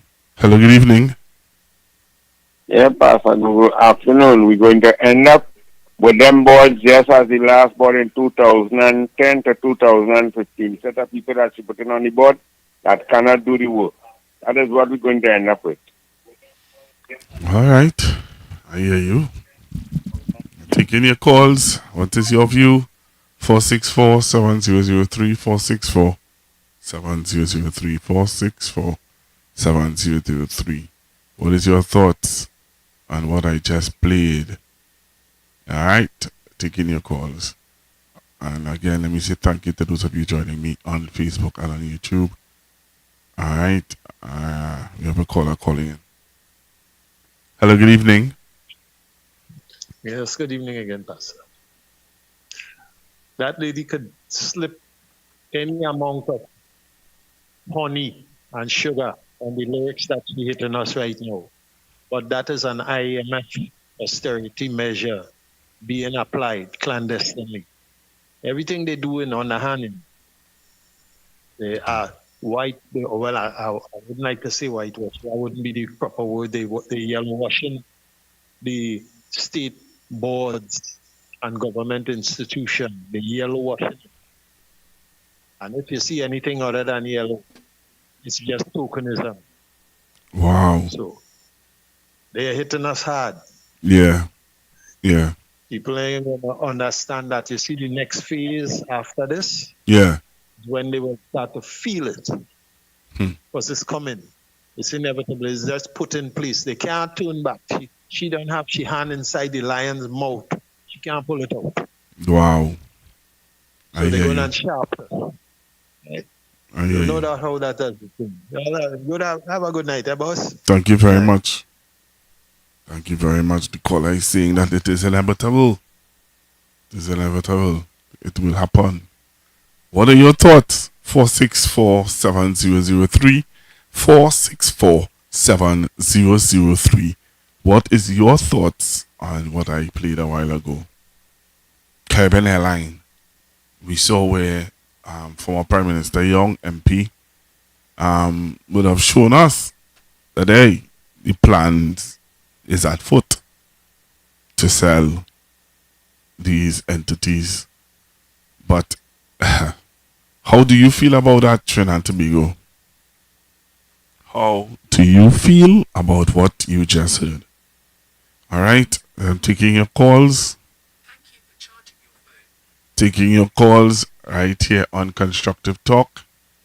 Okay, taking your calls to hear your views on, what you think? You think that this is... Because I'll tell you this, there are a lot of things that are happening, and people are saying that here what's going on now here. That Kurt Mayhew thing was just to throw us off, because there are so much persons that haven't yet been able to acquire the books and the uniform and the shoes and the whatever to send their children back to school on Monday. So they're saying that that was a red herring by Kurt Mayhew to throw us off. Because at the end of the day, a budget is supposed to be read. And what is going on? Hello, good evening. At the end of the day, a budget is supposed to be read. And what is going on? Hello, good evening, caller. We in a mess. Look who calling. We in a mess. A total mess. We in a mess in this country. A total mess in this Trinidad and Tobago. All right. I hear you, sir. Because we didn't listen, and we too fast.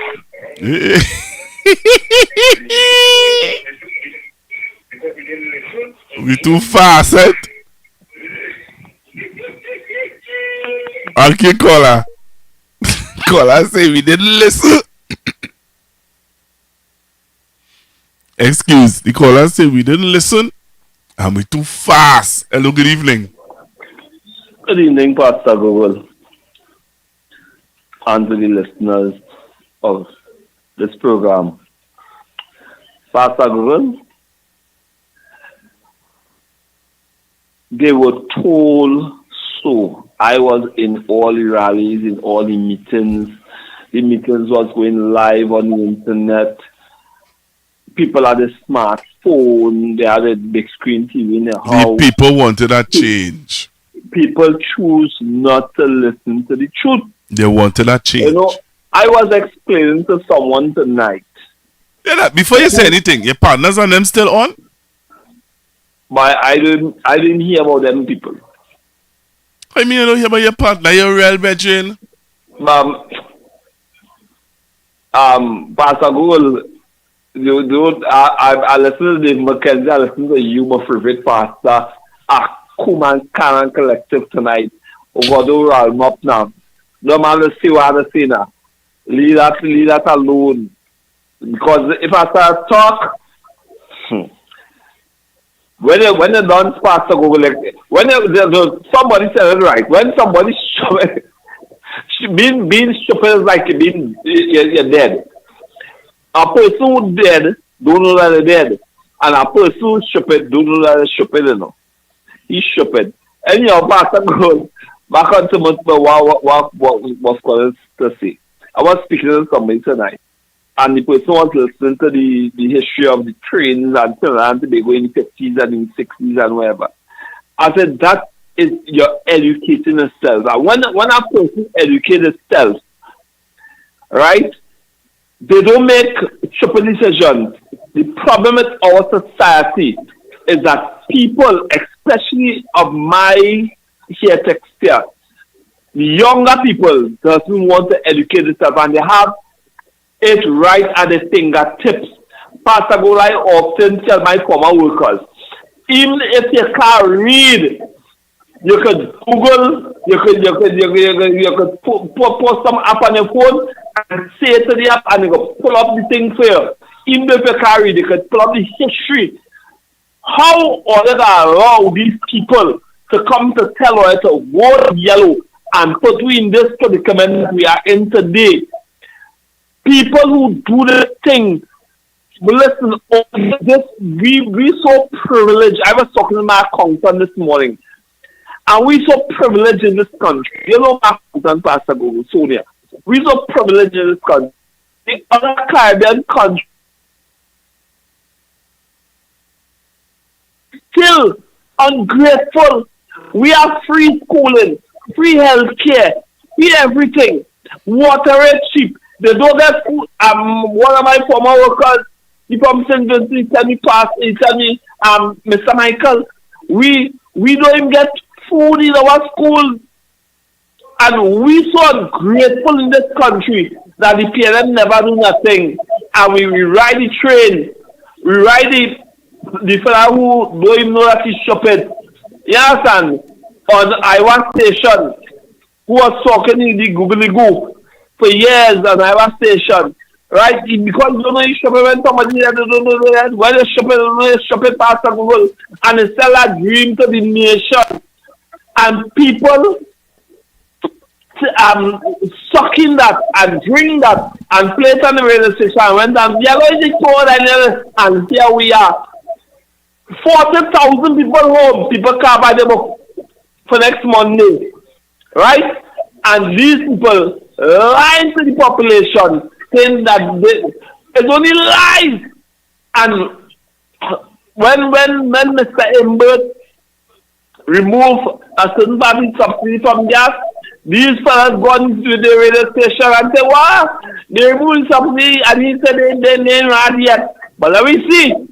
When they remove the state of emergency, because they will go through the opposition to support it, they could only have it twice, I think, and they wouldn't get any support.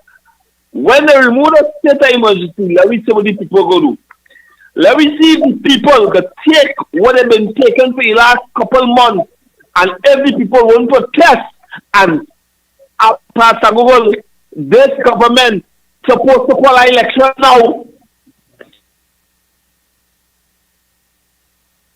Bring a war, all in the way is war. You know, if these people in Vietnam or Pastor Golai frightened this crazy prime minister we are here talking about faster goal. I don't know what to. We have to be strong for us to understand what really going on in this country. Man, drink some water at all, man. Drink some water. Boy, Pastor Goal, I sorry. I don't know about Trinidadian boy. I sorry, but we need help. We need more than help. We need more than help as a nation right now. More than help. Because the reality of it is that, I saying all of this. We pointing out, we watching what's happening in the news, In the news, we watching all what happening. And we talking about it on this program. All that is happening in the news. We're not making up stories. We're not creating our own narrative. We're not telling all your lies. People who telling all your lies and fooling all you and creating some really serious, outlandish stories. People listening to them.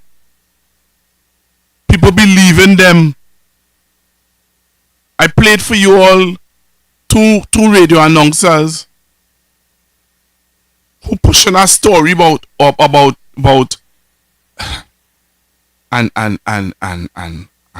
all we doing, some of us, we still in deja vu. There's some people who cannot believe that the election come and gone, But as I was saying to a friend of mine the other day, I said to him, the 5 years going to start on January 1. That's when the 5 years started, After they read the budget, right? October, November, December, people will touch the little savings to have a Merry Christmas. And then January will hit. And all the vessels and the travels and the note and the whatever, you'll start to see them. People giving them back. You understand? And then the reality will start to hit some people that, everybody wouldn't win. Everybody did not win. And everybody is going to face the reality of what's happening in Trinidad and Tobago. That's the reality, That's the reality. That is the reality. When what Dr. Rowley said hit home. I don't think people realize what Dr. Rowley said when it hit home yet. Before you get to that point where the checks will bounce in the bank, you cut the liability of requiring to write the checks. You know what that means? When the government finds itself in a position not being able to pay the payroll, ask Barbados what happened. It's tens of thousands of public servants that come off the payroll. Governments don't have you on the payroll working and can't pay you. They take you off the payroll.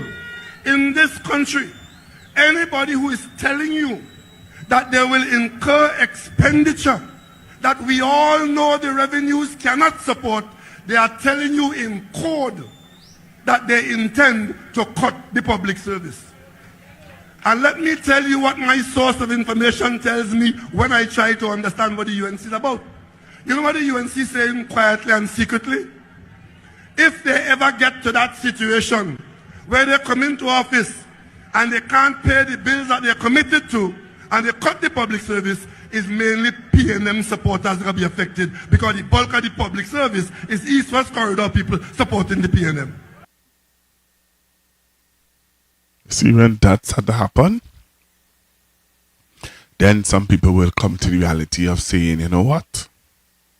I bounce my head. But for now, there's some people saying, by them pay them people don't shut up. Going on their bed is after 11. That's what they will say. That's what they say now because the reality of what Dr. Rowley just said haven't hit home yet. Hello, good evening. Hey, good evening, Pastor. Hey, Bogo. Hello? Bogo. I'm okay, man. Your line's very busy these days. Your show getting more popular. Blessings, man. Yeah, man. But you'll find it have a lot of similarities in the politics of Trinidad and Tobago and America. Of course. Donald Trump disappeared since last week, Tuesday. He make an appearance Saturday, I think, from a very far distance. People saying it ain't looking like him. They say right now it have a mutiny because they see people pelting bags out of the White House. They don't know what it is they're pelting out. Right now, nobody is sure who is the president in America. Right? Because there is lies so much, they don't even know who to believe. And it's the same thing here. Independence passed. You make a big statement about Venezuela and put us in a war that we didn't bound to get involved in. And up to now, you can't come to the people of Trinidad and Tobago like how any normal prime minister or leader would have done, especially the last one, and put it to the people what it is really happening. You know what's going on? You just lie so much. You can't even face me on the camera. You understand? Because this situation what's going on here, you see what's going on in Gaza? Them could blow up a church or a hospital with 200-300 people and children and things. And all they say next day is we make a mistake and nothing just come out there. Who is to say if things should heat up that a bomb could fall here, there, and anywhere in Trinidad and Tobago? One more thing I want to say, Akola made a point earlier on concerning taxes. And it's the same thing in America. No American president in history has ever done so much and is doing so much to dismantle what everybody knows as the American dream then. Right? It's as if you're reading a script from Russia. Because everything you're doing, the Russian president will be fully pleased. You're making enemies with all your historical friends. You're mashing up NATO, trade agreements. I mean, you're bringing the world to war. Because all the time is you holding the peace. You know? And it's almost the same thing here in Trinidad, boy. You're sending home people with all the experience because political or racial biases, right? You're putting the economy under unnecessary pressure. You're not collecting property tax. You're not bringing local government reform. It's like you just come back in this term here with a vengeance, boy, to make sure what you didn't do last time, you will finish free of this time. Even if you last 5 years or you ain't come back after 5 years, what you're doing this time, just like Donald Trump, it will be hard for us to come back as a people, boy, after you're done with me. Thank you very much. You know what you said there? A friend of mine said that to me today. A friend of mine said to me today, he said, hey, Bedrin, I watching what's going on in this country. I watching how certain people operating and what they're doing to this land. He said, and more I believe that this UNC, aka Trump party, what they're doing to us really and truly is to finish us. Hello, good evening. Hello, good evening. Hello? Yes, caller. Listen. Since April 29th. Load on your TV. April 29th. Uh-huh. These people ain't tell we how they generating revenue. These are madhouse. The man how they generating revenue to run this place. The man tell us how we going to. The man give them. The man give them the advice on how to do it. How? So you didn't hear what the man tell them? How? All right, well, I will play it for you. I will play it for you. I will play it for you what the man tell them to do. The man told them what to do. All right? The gentleman told them what to do. He said this is the only way they can generate revenue. He said it to them. He said the only way you guys could regulate or generate revenue is if you all do this. I'm going to play it for you now, sir. Because apparently you didn't hear it last night. I played it for you last night. The gentleman said it. And we're going with it now. Take a listen to what this gentleman said to them. If you didn't hear it, well, listen to it now. Take a listen to what this gentleman said to the government on how to generate revenue. You see, Ole don't listen to the program, you know. And that's why I played for you what George Young said. Because George Young would have said to us clearly, Mr. Young would have explained to us how to go, what they're going to do, what they said that they will do. They said it. Ole just playing, Ole have Ole ears closed. That's why Ole want to hear. But the reality of it is that this is what they said that they will do. Alright? So, sir. Oh, sir. Take a listen to what the gentleman said to them that they have to do in order to lower the food import bill. This is something that I expect to see. Alright, so let me play it from the beginning for you, sir. Take a listen to this.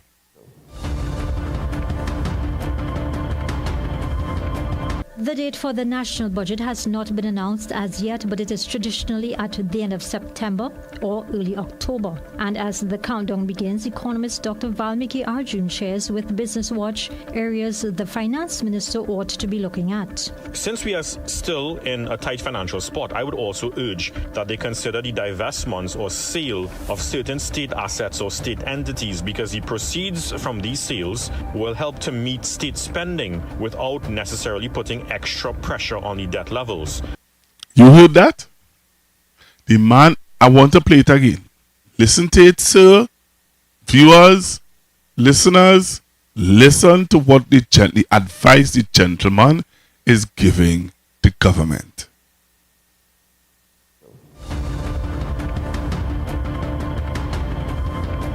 The date for the national budget has not been announced as yet, but it is traditionally at the end of September or early October. And as the countdown begins, economist Dr. Valmiki Arjun shares with Business Watch areas the finance minister ought to be looking at. Since we are still in a tight financial spot, I would also urge that they consider the divestments or sale of certain state assets or state entities, because the proceeds from these sales will help to meet state spending without necessarily putting extra pressure on the debt levels. Plus, some of these entities and assets soak up a lot of much needed state finances each year through transfers, and these same state funds could be repurposed to more productive avenues. With food security remaining a key area to be addressed, Dr. Arjun had this advice. A clear plan could also be presented to lower the food import bill. This is something that I expect to see and to revamp, in order to revamp the agricultural sector through introducing, for example, smart agricultural technologies and practices locally that can optimize the agricultural production per acreage. Again, in line with the diversification thrust and reducing the dependency on food imports. President of the Chaguanas Chamber. The UNC's National Economic Transformation Master Plan 2020 to 2025. This is Kamala's plan. As soon as we highlighted that they're going to devalue the dollar, if you go on their website today, they have taken it down because they are dishonest and all they seek to do is mislead Trinidad and Tobago. Based on further investigations, Young also claimed that the UNC's plan includes selling state assets. He emphasized that these assets are critical to the government's ability to provide employment for citizens. National Gas, NLCB, National Quarries, NP, MTS, Caribbean Airlines, NEDCO, TTT, T&Tech, WASA, E-Tech, Lake Asphalt, the port. Those are the UNC's plans. And watch and see how they try to distance themselves. Trinidad and Tobago, you are being cautioned and advised. He cautioned the citizens about their choices ahead of the election, maintaining that if the UNC is elected, the country could face dire consequences. Next week, Monday, if you take God out of your thoughts and you decide not to go and vote, and you decide not to vote for red, ready, and responsible PNM government, that, in addition to a devaluation of 15-1, in addition to the IMF reaching here within a year, will be what we will have to deal with. Joshua Dan, Tobago Updates, Television News. Since we are still in a tight financial... Before you get to that point where the checks will bounce in the bank, you cut the liability of requiring to write the checks. You know what that means? When the government finds itself in a position not being able to pay the payroll, ask Barbados what happened. It's tens of thousands of public servants that come off the payroll. Governments don't have you on the payroll working and can't pay you. They take you off the payroll. In this country, anybody who is telling you that they will incur expenditure that we all know the revenues cannot support, they are telling you in code that they intend to cut the public service. And let me tell you what my source of information tells me when I try to understand what the UNC is about. You know what the UNC is saying quietly and secretly? If they ever get to that situation where they come into office and they can't pay the bills that they're committed to, and they cut the public service, is mainly PNM supporters that will be affected, because the bulk of the public service is East-West Corridor people supporting the PNM. So, caller, you're listening to that? And let's not pretend as though you don't know what they're talking about. Let's not pretend. I will all say right? here today, we'll change Let's the not fact that the TNM pretend has as worked to though make we don't know what they're talking about. I want to play it for I you. will say here today, I want to we'll play change for the you fact what that Ms. the TNM has Bissessa worked to said make the rich richer to you and the poor poorer. when she was It will opposition not change leader. the fact that Can over I play it for you? 4,500 I think you need persons to have hear been it. murdered. And it You will need to not hear what Ms. nothing they can Bissessa say had in to there say. today. Take a listen. Will change the fact that whenever the election is called, the UNC will win that election. If it were me and it was my budget there, I would say let us increase the minimum wage to $25. I would say give the public sector workers at least a 10% increase. No wicked 4%. I would say provide better benefits and salaries for members of the protective services. Okay?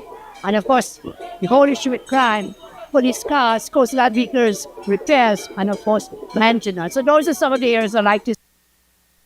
So, 10% for public servants. Minimum wage is going up to $25. What much she said? $25? Those are things that in the budget you need to remember. Look out for. Those are promises that she made. And you need to hold them to it. Taking your calls, and I'm looking to come off in a little bit. Looking to come off in a little bit. But I want to take some of your calls. Because the gentleman called and he said, the man say, but how it is we're not hearing how they're going to be generating income, Pastor Google? How they're going to be generating revenue? What they're going to be doing? Well, they just told you. The Economist was giving them some free advice. And I don't know how Ms. Bissessa plans to do it, but she is saying that she is going to be, what you say, how you say it? She plans to give you a higher minimum wage, she plans also to do what? She plans also to give you 10%. I don't know. Hello, good evening. Maybe this caller could tell me what they plan to do. Pastor Google. Hi, good evening, sir. Right. Sorry, I got on the show late tonight. I really wanted to hear what you had to say about this thing with the U.S. blowing up this boat. I really wanted to hear your thoughts on that, but I missed it.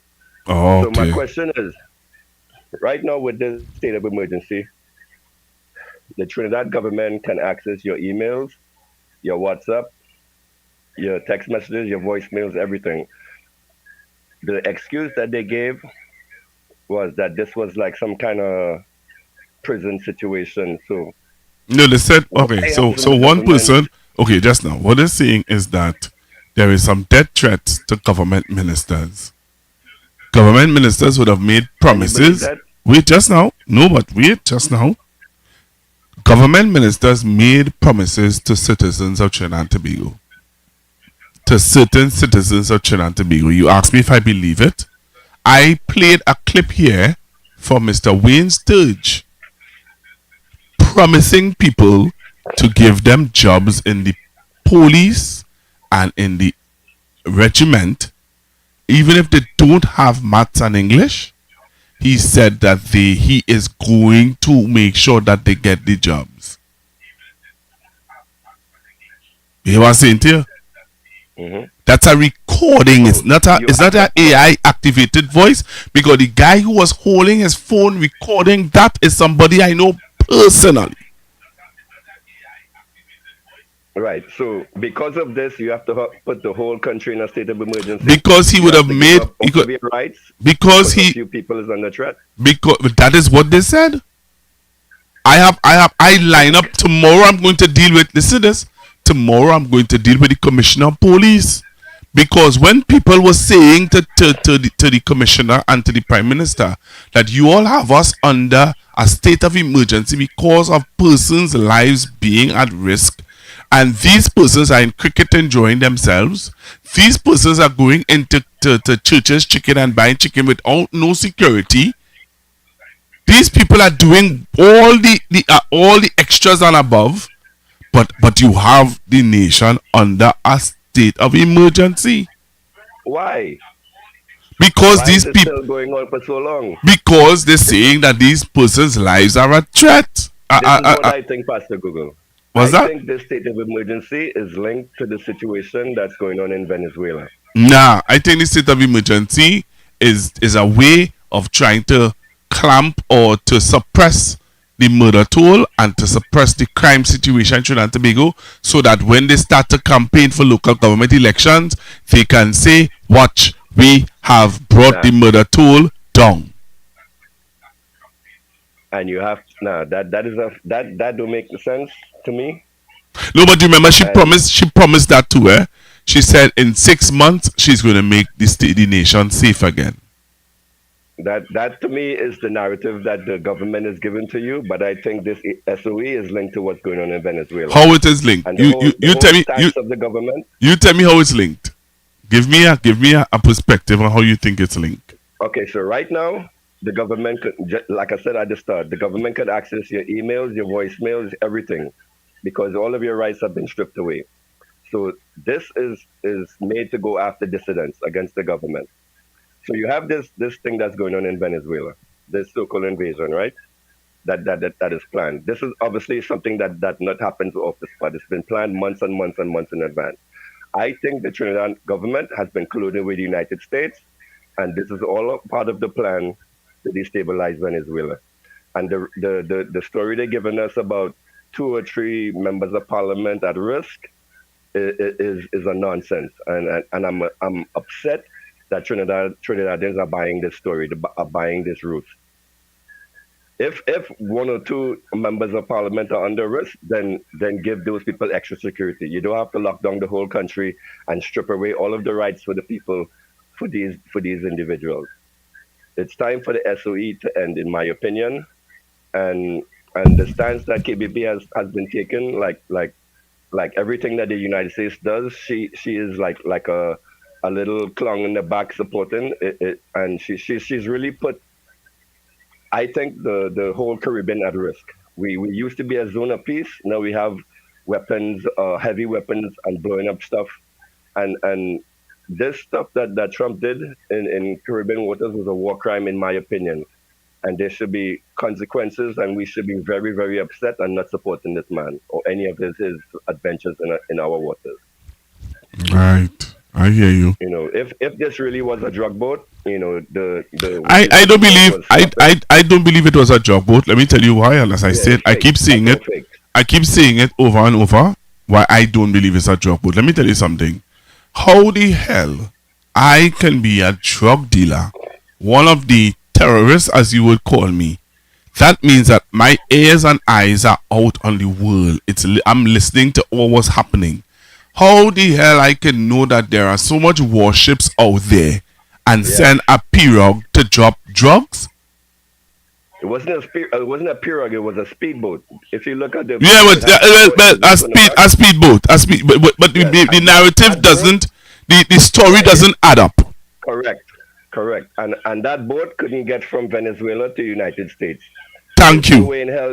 There's no way in hell. So this is all done to destabilize the area and it is to keep with the narrative. It's to keep with the story.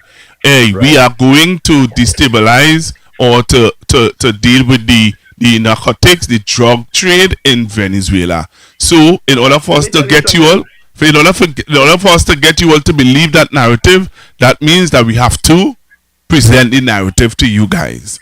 And as one of their newscasters would have said, that hey, when people catch on to them, what they will have to do, they'll have to say, hey, we have to deal with the regime. And that's where the whole story of getting rid of Maduro and getting in there to overthrow Maduro is going to be the other narrative that they'll have to push. Right, and this fake cartel that they push in, Cartel de los Soles, they just made that up out of thin air, like within a few weeks. Because if you look at the 2025 National Drug Threat Assessment, they know we're there. It's a report that the United States, the DEA gives out. There is no mention of Cartel de los Soles. There is no mention of Venezuela. But wait, don't come off. And even if you Google the name, there is no name like that showing up anywhere. Exactly, it's all made up. It's all made up. But again, I forget what I was going to say. No, but hear this, and we're going to continue. Listen to this. Yeah. It's a continuing series with my dad. So don't worry yourself. Jot down your points as we go through the weekend and the week, and we see things coming up and issues coming up. Just write them down, man. Yeah. So the DEA had they give out these drug assessments and they come out with these reports, right? Yeah. And in the report, it said that Venezuela has eliminated, there's no poppy fields, there's no coca fields, there's no coca plantations in Venezuela.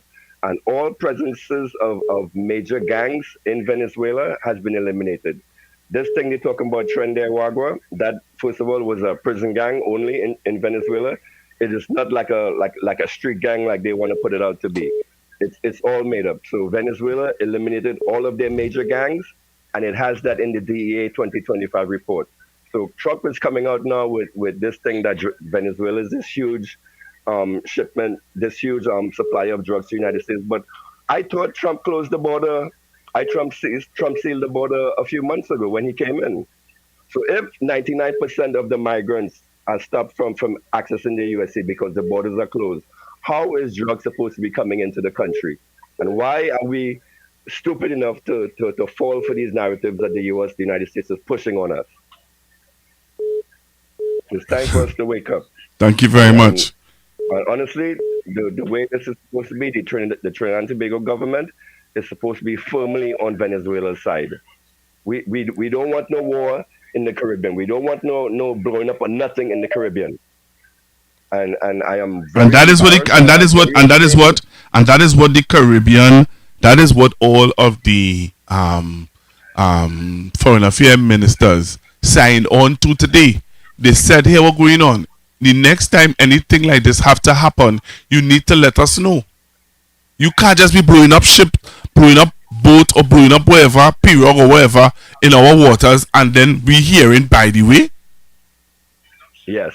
But up to now, our foreign affairs minister haven't signed on to that yet, eh? I miss Rowley, boy. I really miss Rowley. That video you played with Rowley talking about the Caribbean should be a zone of peace. I miss hearing that kind of stuff. And the Trinidad government has sold itself out to the United States. We are now a vassal state of America. So expect bad things. If this is to escalate further, this is going to lead to the destruction of Trinidad and Tobago. Thank you very much, caller. That's for the night. Yeah, man. Thanks again for calling. Keep up your good work. I love you. I love man. your work. Thank you, man. Have a great night, Pastor. Appreciate it. Well, President Trump called this the first strike, and I think it's important to listen to the president because a lot of what's going on here, including putting that video out, it's about messaging. It's about sending a message to Venezuela itself, the country Venezuela, but also to drug traffickers in that region.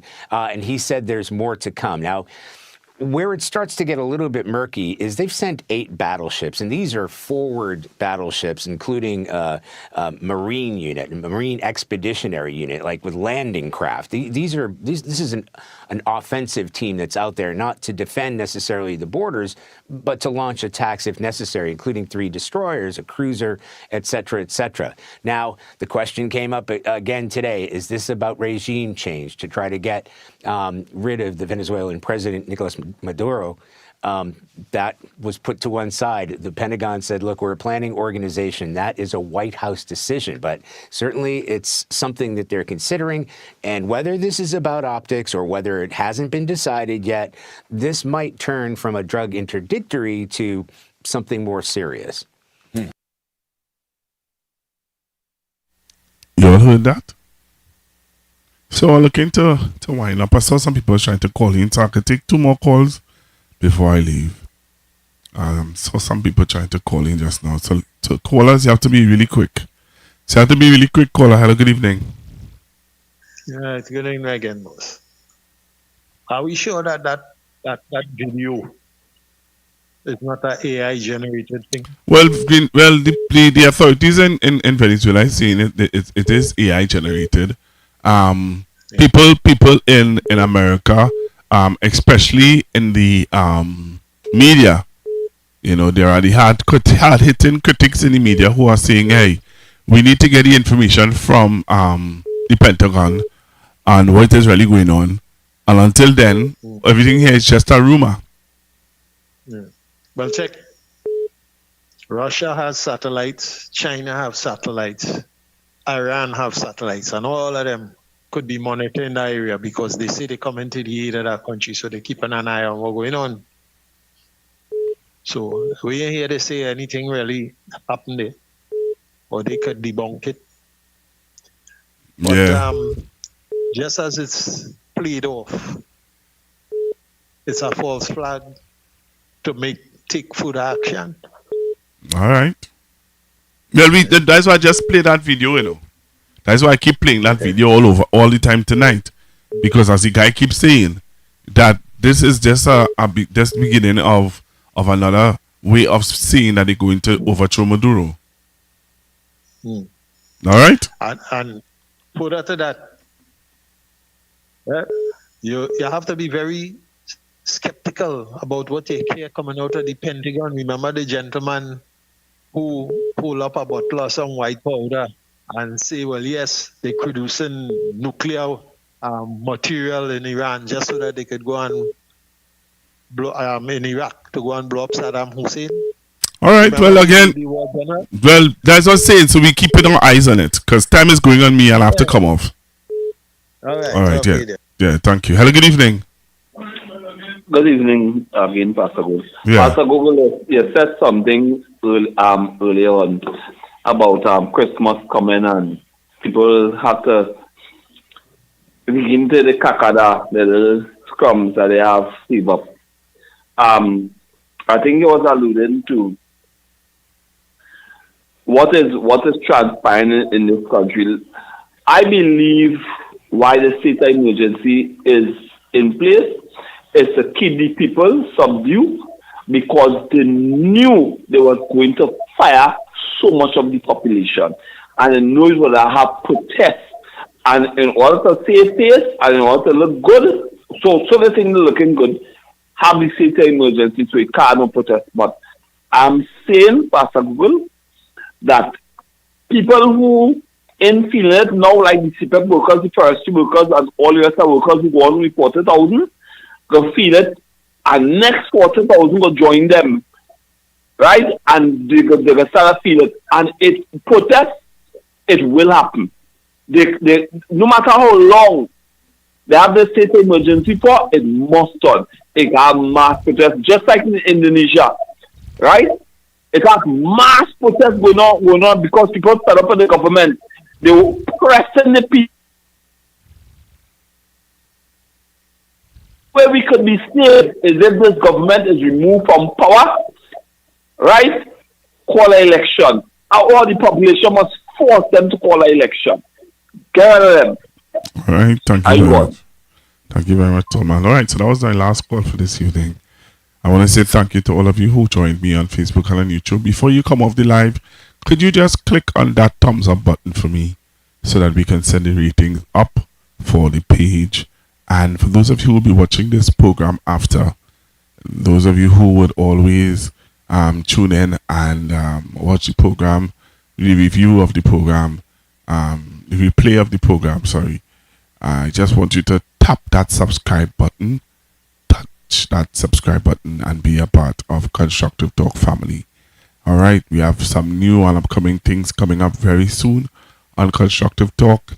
All right, just know my dad should have his own segment so that you all will be able to call in and talk to him wherever he is. So let me say thank you again for being with me on Constructive Talk. The information provided by the speakers and or presenter on Facebook and YouTube is for general informational purposes only. All information is provided in good faith.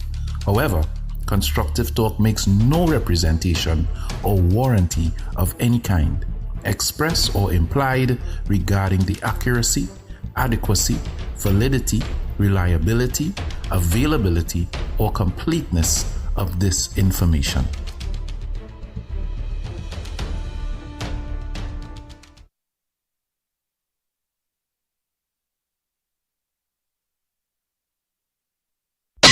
Eyes Promotion presents We Outside Tobago Carnival 3, October 24th to 27th, an all-inclusive package, inclusive of breakfast, lunch, and accommodations. Smith Drive, Lowlands, Tobago, opposite Gulf City Mall. Limited spots. Book yours now. Call 713-4029. Accommodation options: 1 bedroom with a kitchenette, 2 beds, up to 4 people, or 2 bedrooms self-contained, 6 people max, queen size, plus single beds. Check-in time 2:30 p.m. Check out 11 a.m. Limited spots available. Prices with breakfast and lunch: $2,000 per person. Breakfast only $1,700 per person. Half payment due by July 31st. Pay off by September 30th. Non-refundable. Payment plans available. For more info and to book your spots, call 713-4029. We Outside Tobago Carnival 3 from October 24th to 27th. All courtesy Brown Eyes Promotion. We do not own the copyrights for the song playing in the background.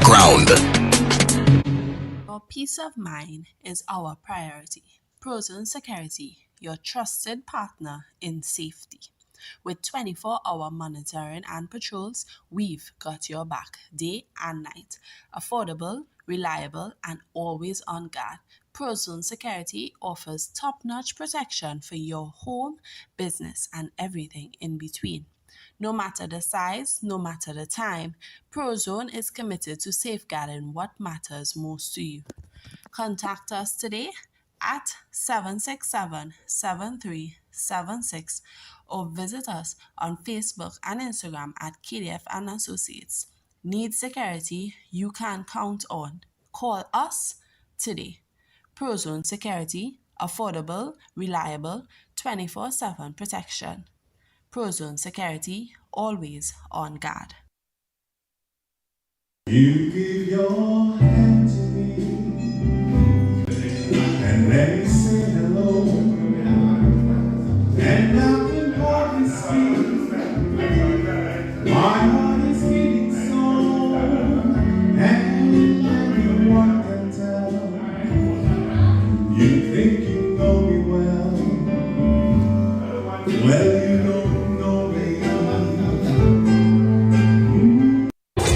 Hey guys, I am Nigel O'Connor, a singer for all seasons.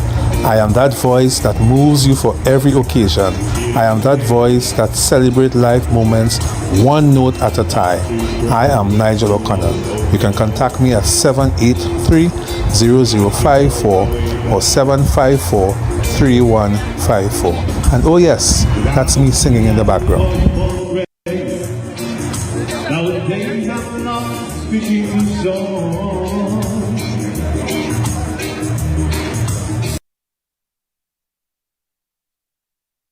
The information provided by the speakers and or presenter on Facebook and YouTube is for general informational purposes only.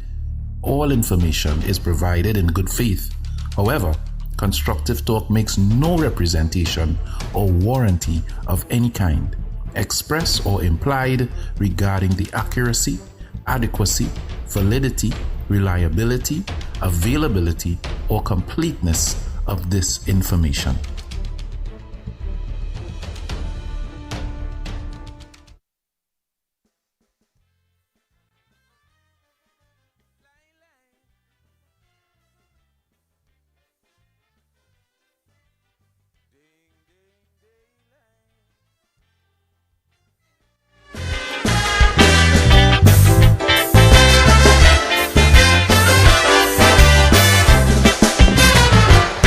I was thinking what kind of song to write for the year 2001. Should I compose a nation building song or just blaze them politicians? But when I hear Pandey get 19 seats and he run and give a speech of victory, I tell myself something wrong, so I compose this song for kinky head people like me, because I don't understand what's really happening. For years me crooks and panther was busting we liver string. Well, I honestly believe the message was loud and clear, but the results from the elections proved to me stick breaking black man air. They don't hear. So don't expect me to jam your prime minister. No, don't tell me. I stopped drinking bush tea for your fever. I said no, don't tell me. Cause you ain't do it once, but you did it twice. Elections gone, is you choose Barabbas in front of Christ.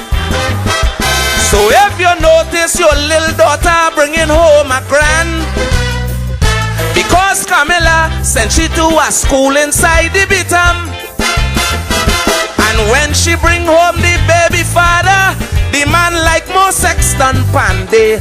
Please don't stop me in the road to complain, cause I have nothing to say. My personal comments I will reserve. You got a government you deserve. To complain to me now, boy, you got some nerve. You got a government you deserve.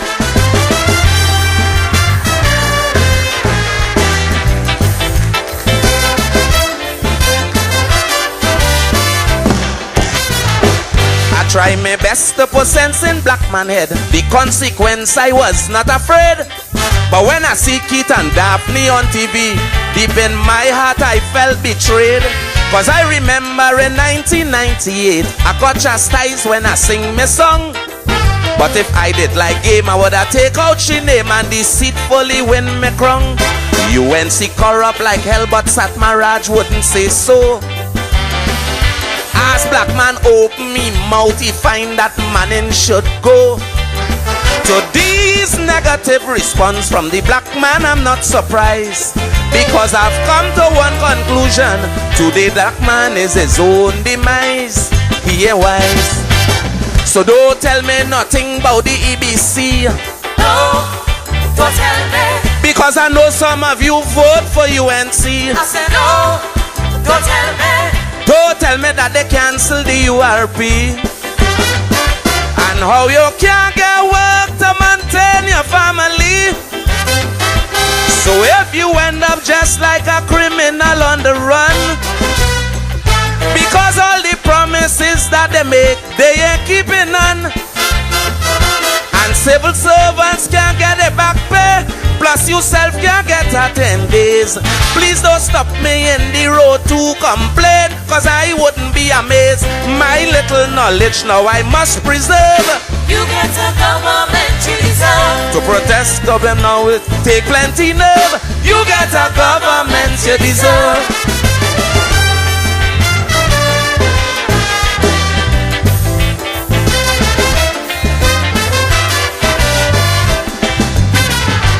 It's from the public I get my lyrics. You just give me inspiration. You just give me the strength and courage to slaughter them politicians. But when I see you supporting Pandey and condoning all that is wrong, it's like giving me bread and a full glass of milk, then you turn wrong and kick it down. Pandey call businessmen parasitic oligarchies, but today Jack Warner and do praise the good buddies. What excuse you could have to put him back in power? If you ask Errol McLeod, he'll tell you that man was done a fork-tongue cobra. Yes, sir. Don't tell me Caroni going through hell. No, don't tell me. I hear what the man can drink, he planning to sell. I said no, don't tell me. Don't tell me nothing about the Incogen deal. And how they never give a conch for the shipload of rice they steal. But if you notice, Carlos have a brand new Beamer, and he delayed the process till he come a minister. And you hear he got millions in cutback from the Miss Universe show as a gift. Please don't stop me and ask me to confirm, because I plead in the fifth. My little cacada I'll try to preserve. You get a government you deserve. Ask Manning how much money he left reserve. You get a government you deserve.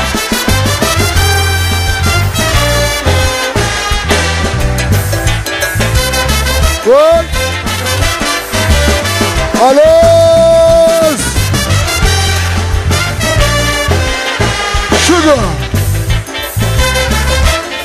Thank you. I feel sorry for loyal citizens who get caught up in the lacquer. But a fish always rotten from the head. Is Robbie and Pam put him there? Now Pandey get the taste of power. He feel that he's indispensable. Since I sing about his wife, he hate me for life, so they introduced clause 7. I didn't believe Kaisonians could be bought easily. I would like to know what's the price they pay for Gypsy. In my humble opinion, his actions was rather slack. I hope he don't say he bad lucky if a man end up riding he back down a track. So don't tell me about going back to school and learn. No, don't tell me. When my future was never your concern. I said no, don't tell me. Don't tell me nothing about being black conscious. When your behavior proved to me you was done Judas. So if the PNM end up winning the court session, and you land in jail for signing false declaration, and in the night a big strong prisoner making sure you enjoy your stay, don't bother to write me and tell me that try and contact Pandey, cause the motto now in jail is protect and serve. You get a government you deserve. To tell me you get raped or you got some nerve, you get a government you deserve.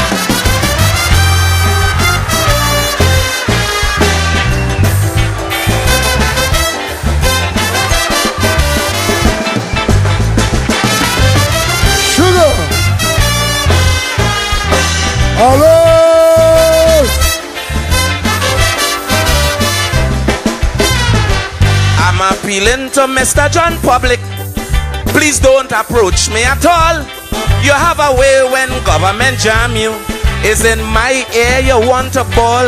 You had a chance to change wrong the system with your finger of democracy. Pandey promise you harm, but he go get your man for the next 5 years. Wait and see. I'll agree with you if you say the EBC cheat. But no voter pardon scam could give UNC 19 seat. Even though there was corruption, the margin was very small. If you people they do the right thing, Assam couldn't beat Eddie Hart at all. Not at all. Don't tell me 64 billion they steal. No, don't tell me. I don't want to hear about the airport deal. No, don't tell me. Don't tell me Dan Raj was a fugitive. And how he took 5 million when he went to New York to live. But if for carnival you see quiet tongue in the country, and he playing mass with Omar and Helen Humphrey, and you see quiet tongue hugging up Yetming while pointing at the treasury. Don't tell me he showing him where to thief, cause that doesn't interest me. My little money I'll try to preserve. You get a government you deserve. So you have regrets now, but you got some nerve. You get a government you deserve.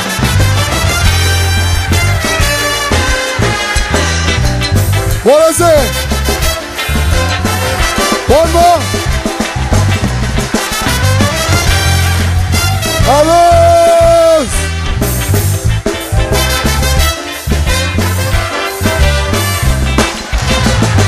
My friends make jokes, say Pandey looking for you, but the humor I can't afford. Cause I believe rebellion to a tyrant is truly obedience to God. So when you hear disperse me venom, it's for me they just want to kill. But I am firm as a wall, they can't stop me at all, cause I'm doing the master's will. I believe was God and it wasn't Pandey who say, nobody are watching. When you go to vote, put your eggs by the balize. But like in the days of old, my people didn't take heed. And because now of disobedience, they'll eat the bread that the devil need because of greed. Don't tell me your roads get bigger pothole. No, don't tell me. When they run quick and pave, you felt your strike gold. No, don't tell me. Don't tell me about the crime rate in the country. Now that we have a drunkard in charge of security. But if one day you see people running for cover, and you hear Parliament was hijacked by Abubakar, and they say Ramdi I'll sign the paper to make Jack Warner Prime Minister, please don't stop me at no time to explain. Try and convince Abubakar. My little energy I'll try to preserve. You get a government you deserve. To call back to you don't know, but you got some nerve. You get a government you deserve.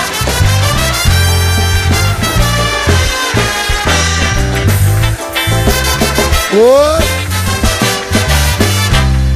Put your hands together for Sugar Allos. Way.